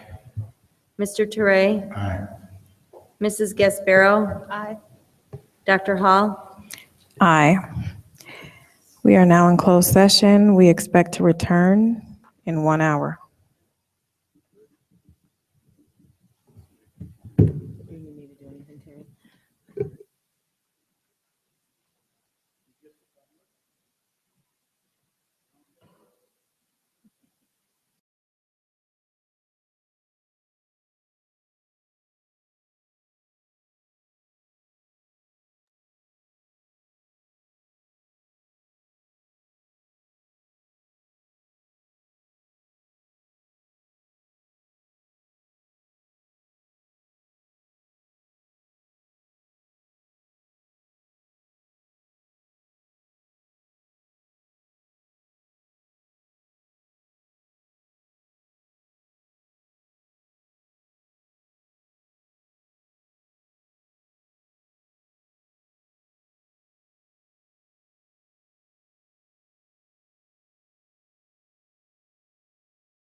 Okay.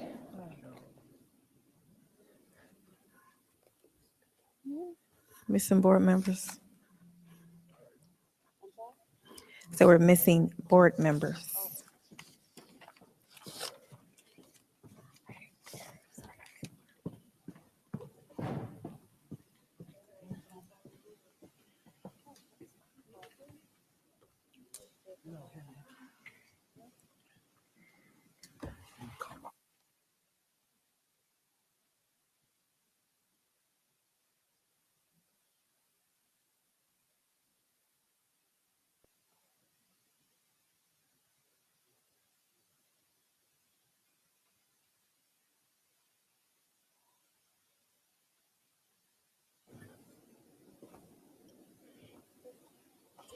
Okay, can I have a motion to come out of closed session? Moved. Moved by Mrs. Galbraith, Second. second by Mr. Teray. All those in favor say aye. Aye. All those opposed say nay. Okay, we are at a closed session.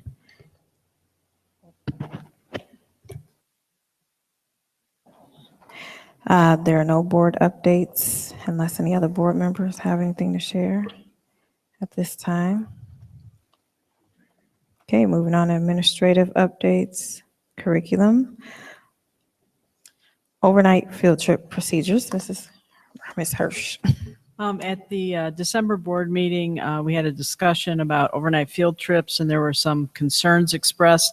So what I did was I looked at the procedures in place for approval or for the process of approving overnight field trips.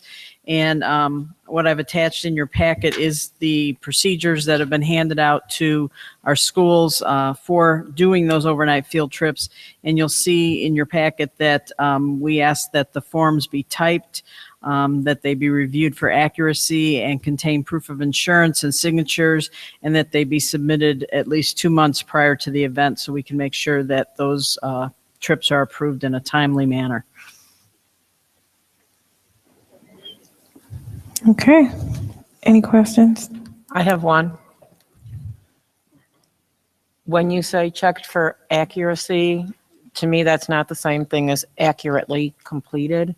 And I had an issue with some of those forms not being correct. So I take that as two different things. Accurately completed to me means you fill in the blanks. Accuracy means that it actually states and things are spelled correctly, the grammar is correct, the dates are correct. So to me, those are not the same thing. Okay.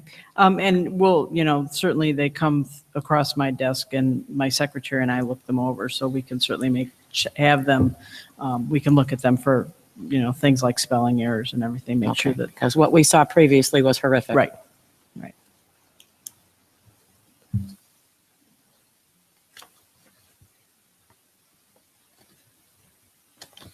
Okay, moving forward. Can I have a motion to approve the consent agenda? So moved. Moved by Mr. Brown, Second. who's that? Second by Mr. Anderson, who has officially made his first second.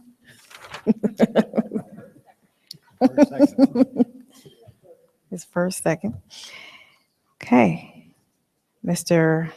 Cunningham, please read the consent agenda. Consent agenda approval. A, Superintendent. Number 1, regular meeting minutes for January 19th, 2016. 2, regular meeting closed session minutes for January 19th, 2016. And 3, Finance Committee meeting minutes of February 3rd, 2016. B, business. Number 1, approve account payables agenda of bills for January 2016. 2, approve payroll for January 2016. 3, approve treasurer's report for approve treasurer's report. I want to add 2016. That is it. Thank you. Any questions? Secretary. Question. Okay. I have already previously spoken to the superintendent and assistant superintendent for business regarding an expenditure from January 6th for mileage reimbursement for $658.17. And could not get an answer, so Dr. Williams has said she will look into that for me and get back to me on it. And we will. Okay. I'm thinking that was a long drive somewhere. Okay. All righty. Secretary, please call the roll. Oh, or cumulative. Okay, gotcha. Okay. Okay, Secretary, please call the roll. Mrs. Gasparo? No. Mrs. Galbraith? No. Mr. Brown? Aye. Mr. Toure? No. Mr. Anderson? Aye. Dr. Hall? Aye. Okay, that's a 3 no and 3 yes, so motion fails. Dr. Hall, So if there's a way that I can find out what this expenditure is relatively quickly, I mean, is there any way to do that? what Was the is only that reason, pertaining to? was there clarity? Because I'm a little confused. We didn't approve. We didn't many approve voted, but we paying didn't have any bills. discussion. It- Was it it's- something that was that the only issue? We can approve it without that, maybe take that out and amend it. We can do Yeah, that. because we got bills. Yeah, because that would be the I'm not proper sure way to what's do going on that. here. So is that what all three of you have an I issue with? have no idea. I just know why I voted There's no no. comments. Why are you voting no? Is that why you were voting no for you as well as Mike? Okay, so let me get clarity or at least make clarity. Because if there's an issue with an item as previously done, you can request to have that item removed and we approve it without that item.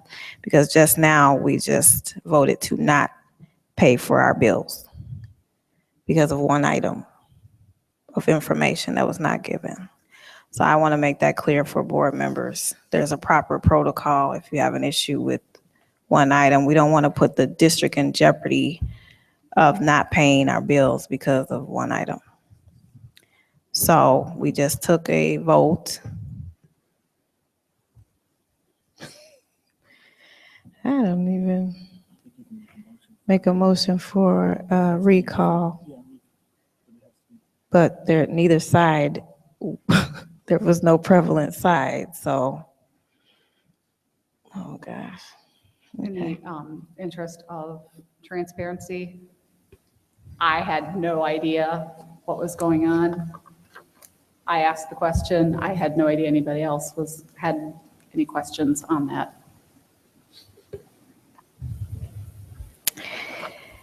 Okay, so I believe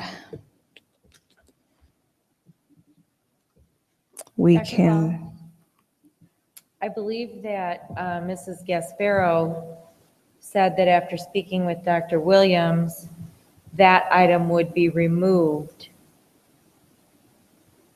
But I don't know no, any. she said that she would get the information Get the to her. information, okay. I just didn't feel comfortable voting for it. That's great. That's not, like Dr. Hall said, we do this all the time when we come to the consent agenda, and if we see items that we don't agree with or whatever, we can have a motion to remove that item and move forward with the consent agenda. And I wasn't sure what happened there, but it happened. But the issue with that is the item to be removed would be the bills, correct? It would have to be all the bills. So I would think, approving instead of accounts one. payable I don't think agenda so. of bills. No, You it can can't be remove that. one bill. Remove. One issue. I was under the impression you'd have to remove the whole No, accounts ma'am. payable. I didn't know if that's what you were requesting, so. You're not challenging that, the No, whole I'm accounts just doing the payable, one. you're just So- accounting one line item.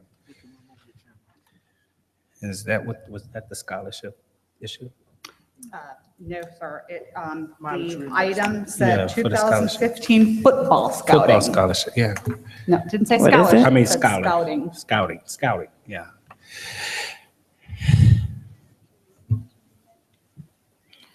So I believe, Can we make a new motion? yeah, we can, That motion I failed. think we Maybe have put a to motion recall the vote. So can I have a motion to recall Moved. the vote Second. for consent agenda approval? Moved by Mrs. Gasparo. You get that, Terry? Not yet. It was moved by Gasparo. and Second by Mrs. by Galbraith. Galbraith. Please call the roll And what was the motion? to recall the vote for consent agenda approval. You know what, again, I don't think we can reconsider, that's what we're looking to do, reconsider a vote, a failed motion. And I don't think we can do that unless it was someone from the prevailing Which we voter, don't have. Which we don't have. Really, don't you have a prevailing because it wasn't no? It was it's 3-3. I know, 3-3 still no. Well, who prevailed? Both No. sides. You understand what I mean? 3-3 is So enough. the motion to reconsider, you have to have someone from the prevailing side. Which would And that's what we're looking to reconsider Yeah, that. because wouldn't it be the no? Because you're saying it was a no because it failed. So in order to, But they didn't prevail. I mean, they. The motion just didn't move. The motion didn't pass. No, it says- Is that a prevailing? Was it That was 3-3? my understanding. 3-3 didn't pass, and there were people voting for no, so they went. Isn't that correct? This is Difficult.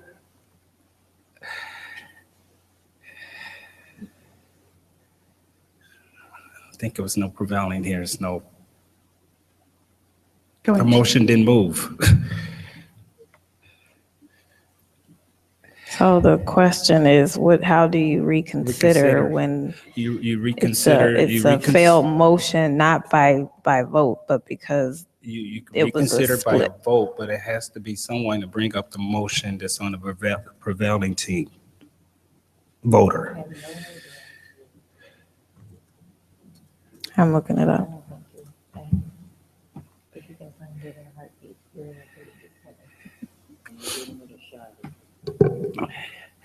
So this is very technical and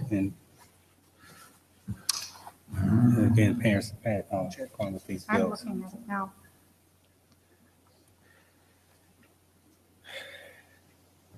Can we move on with the other business while she looks it up?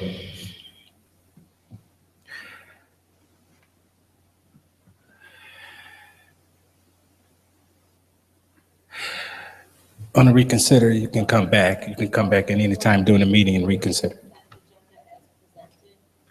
And that failed. So are you asking now if you can approve the consent agenda? You can make another motion, To but it has reconsider. to be different. You can't reconsider, I don't think. It will be a different motion Yeah, because it has it's to going to do be that. two. Yeah, but you can't reconsider the same motion. With that particular Item out. extracted. I think we can probably do that.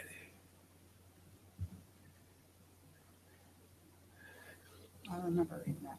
I think we can probably do that. Yeah.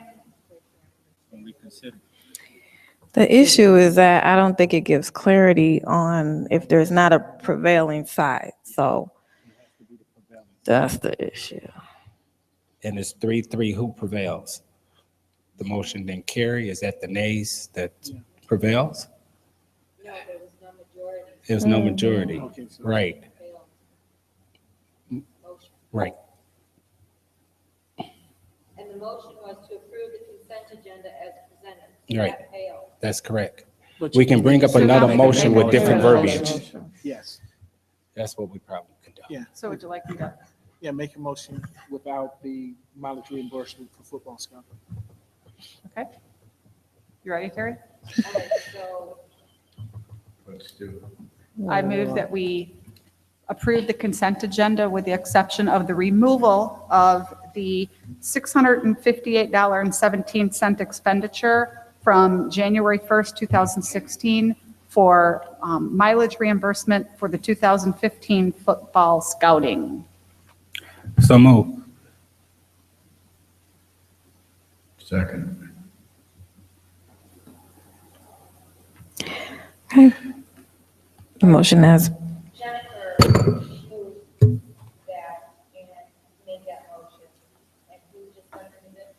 Ready. can you recite the motion, Terry, for the record?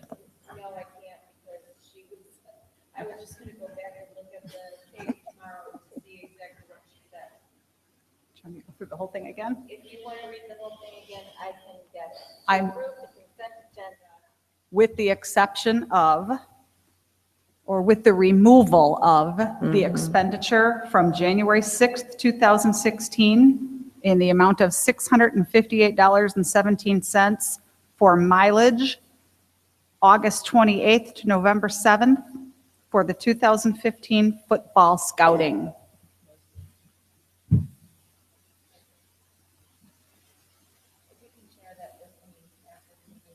Definitely. Okay, and it was moved by Mrs. Gasparo, second by Mr. Teray. When you're ready, please call the roll.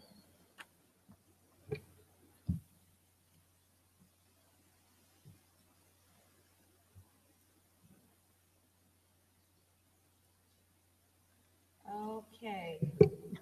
Mr. Anderson, Aye. Mr. Brown, Aye. Mrs. Gasparo, Aye. Mrs. Galbraith, Aye. Mr. Teray, Aye. and Dr. Hall.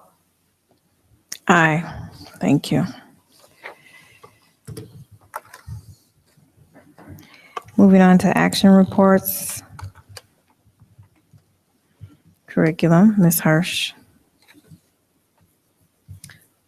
This is a request for the board to approve the calendar for the 2016-17 school year. The recommended calendar was developed by the district's calendar committee. The committee used calendars from previous years when we had school construction as a guide, and the proposed calendar was reviewed by the education committee prior to tonight's recommendation.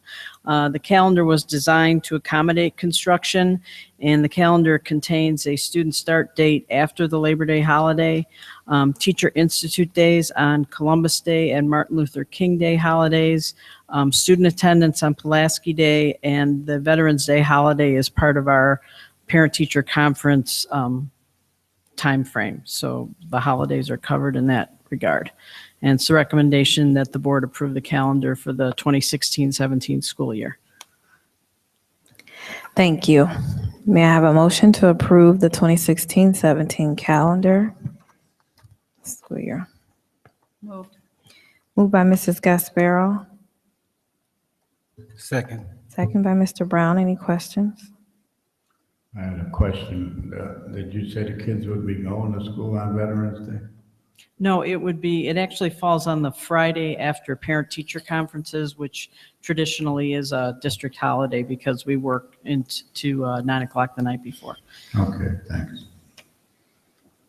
Okay, Secretary, please call the roll.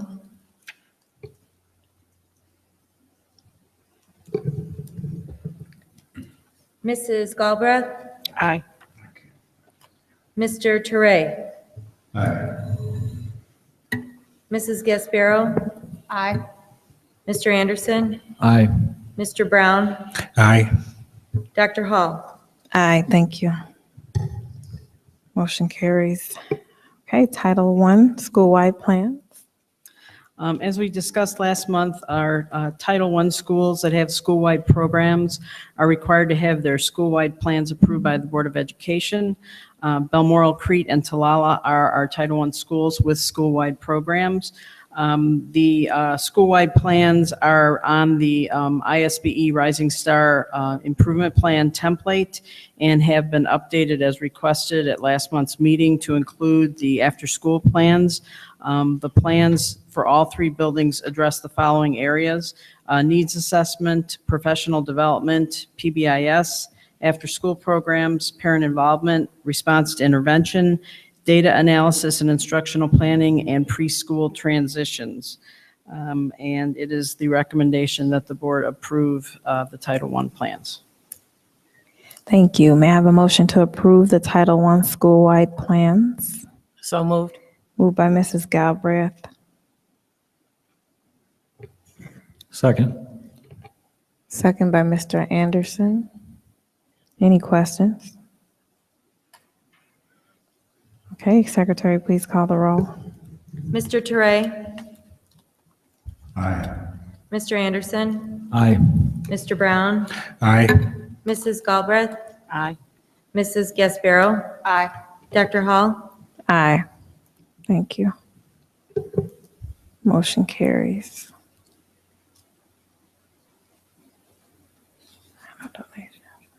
Okay. Next business, approval of health insurance broker.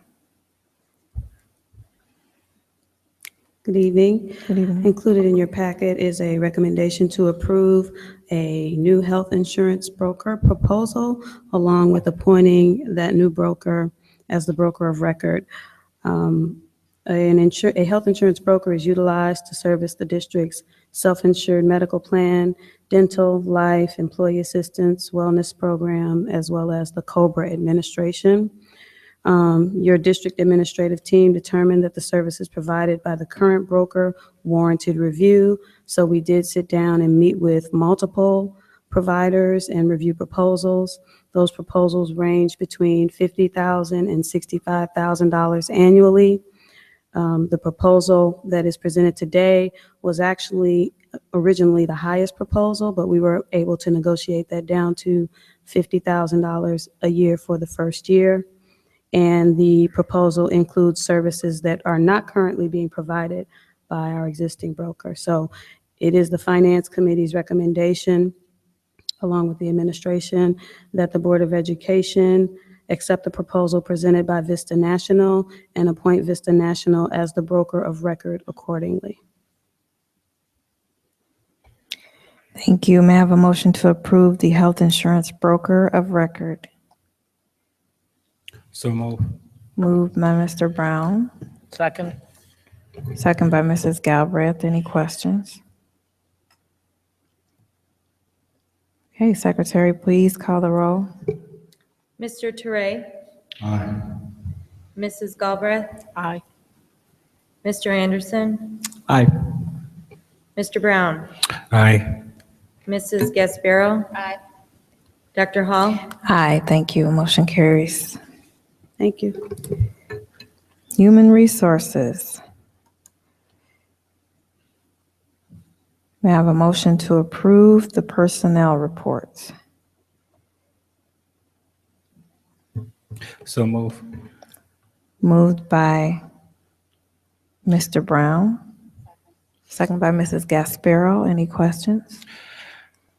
Yeah, we're gonna have to take that part out about Terry Yeah, retiring, I have an 2020. No, I don't I've been think trying so. to I'd white like it to out on my approve it computer. upon the Denied. removal of Terry Tobin. So we'd like that whited out, please. Yes. Denied. Well, 2020, Mike.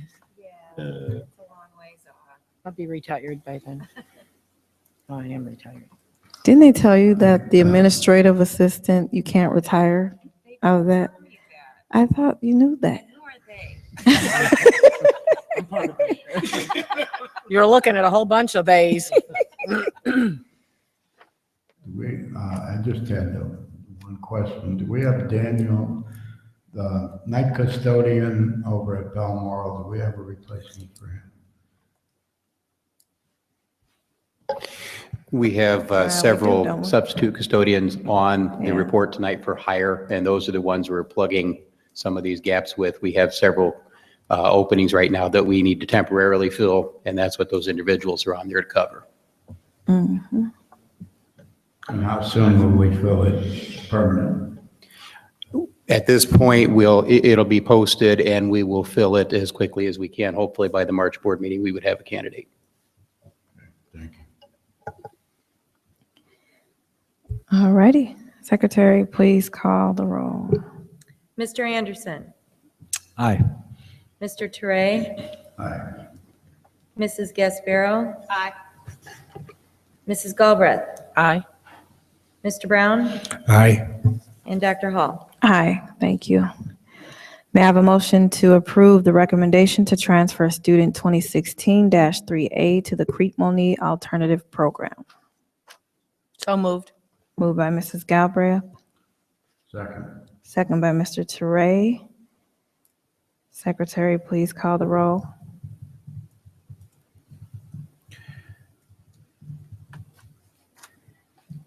Mrs. Galbraith, Aye. Mr. Brown, Present. Mr. Anderson, Aye. Mrs. Gasparo, Aye. Mr. Touré, Aye. and Dr. Hall. Aye. May I have a motion to approve the recommendation to transfer student 2016-3B to the Crete Monee Alternative Program? So moved. Who was that? Both of us. You can move on second. Okay, whatever. Moved by Mrs. Galbraith. Second by Mr. Touré.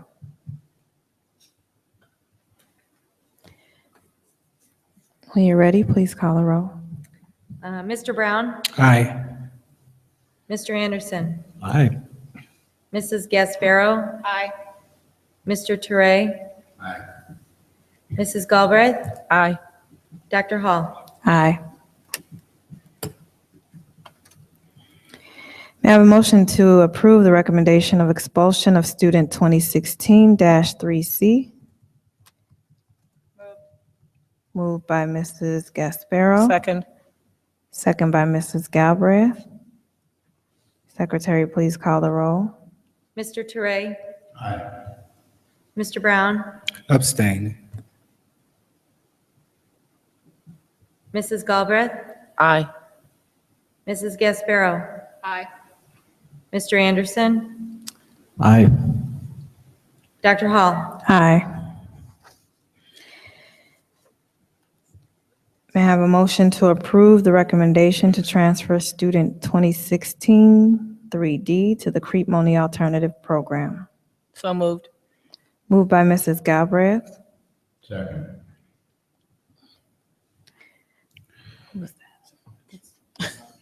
The two guys. You can't. They sound alike. It was Touré. I got to get used to Mr. Anderson's voice. Second by Mr. Touré. I got it. Secretary, please call the roll. This is for student 2016-3. D as Yes, in D as in Delta. David. Okay. Mr. Anderson, Aye. Mr. Touré, Aye. Mrs. Galbraith, Aye. Mr. Brown, Aye. Mrs. Gasparo, Aye. Dr. Hall. Aye. Hey, is there any old business? New business.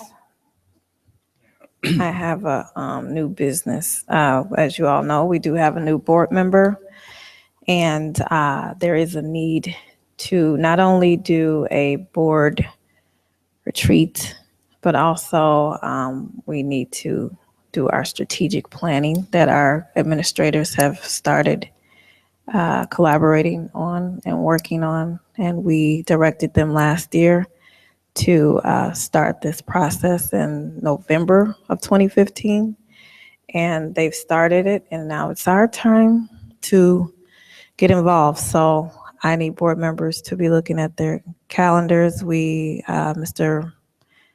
Cunningham and myself discussed possibly doing a Friday night, Saturday morning. And so I'd like the board to consider, if possible, the first 2 weekends in March. So we'll have Terry connecting with our board members.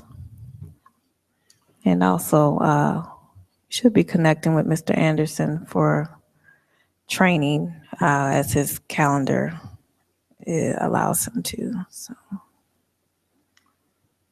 What were the dates? Okay. What were the dates again? I was asking the board to consider the first 2 weekends in March.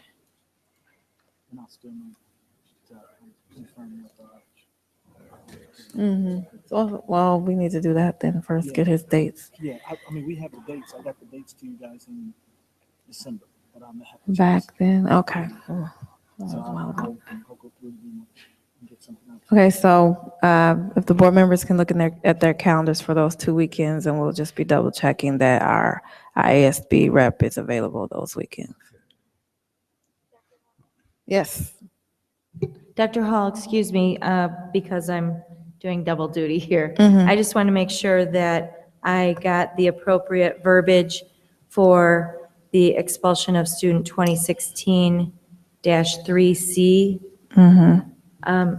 Could you just repeat the verbiage about being held in abeyance? Okay, that should have been on the agenda. So it should have been expulsion of student 2016-3C held in abeyance for 1 calendar year.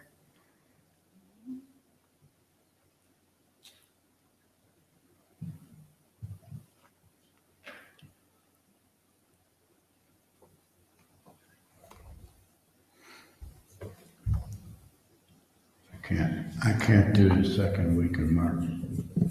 I'm having surgery.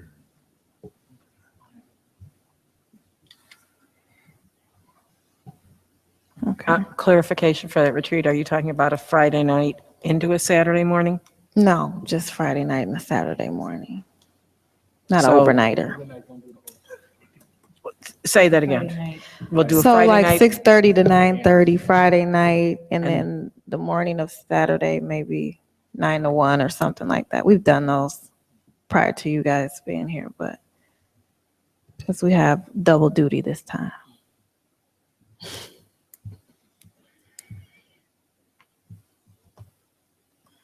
All righty. And Mr. Teray said he cannot do the second weekend? Okay. All right. Okay. May I have a motion to adjourn? This one real thing I need to bring up with new business. Oh, I'm And sorry. it did not make the agenda this time, but the Finance Committee entertained the action, I guess, to have an intergovernment agreement with Monee regarding the use of our facilities over at MEC. And this is kind of urgent for them to know in some capacity. Either we can give them a verbal, maybe you, our board president, Dr. Hall, and the superintendent and our legal counsel can talk and see what can we do prior to our next board meeting, prior to us signing an intergovernment agreement in which Dr. Williams have reviewed. There are some changes that she suggested before she brought it to the full board. So I think as far as a partnership, I think it's a good thing to do. Board member Gasbarro and I met with the mayor, their park and rec director, and the staff, the head key players over at MEC regarding the use of the facility. It's And actually the grounds. the not grounds. really the Yeah, not the facility, facility itself, but the grounds. Specifically to put another baseball field there, softball field. So we don't want time to go past. And if the weather is not inclement in the March timeframe, that they can use that time period prior to us making or having another board meeting. So I know there are some issues that we need to address with the intergovernment agreement, But if we could somehow talk about that, again, I think the finance committee, I think we had 3 board members there. They were all in agreement with some capacity, the use of that intergovernment agreement. So that's kind of new business. Again, Time is of the essence. it is. I will get an appointment to meet with the mayor, Monee, and get all I can done before our meeting. Okay. Make sure we don't have any issues. I'll start with that tomorrow. Can I have clarity on that? To my understanding, that is it that the mayor is also requesting that we do background checks on? Yeah, that was one of the things, so he can know, again, Monee, they have Monee Baseball, which is not controlled by the Village of Monee. That's a separate entity, separate organization. But the mayor thought it was prudent that by the organization using Monee, that he could have some kind of oversight of who's coaching those kids. And, I don't know if we want to get into that now. I know you thought that might be an issue, but, maybe we can just give it a part about the use of the facility, not so much as we are saying that the village should, we giving them the right to go in there and to conduct background checks on the coaches and things of that nature for the baseball team. That sounds like a similar conversation that we had about something else. Of course, I'm going to be talking to the lawyers. We'll do the best we can. We'll make sure we look at the IG, and then we'll work on a letter. Okay, We'll at least get we that can started. dissect that. Yes. At least I understand one or what two you're of those saying. requests and Yes. kind of move it forward. Yes, sir. And not stop this train from moving. Yes, sir. And we can talk about the other legal part of it. But Yeah, I do have issue with that, because all we're doing is providing a facility for an organization. And part of our application process does not require for people using our facilities, whether they're having children there or not, to subject themselves to a background check. Sure. We just provide facilities. And I would think whoever is involved in that organization, their board or whoever would require these coaches or whoever to get background checks, that's not our area.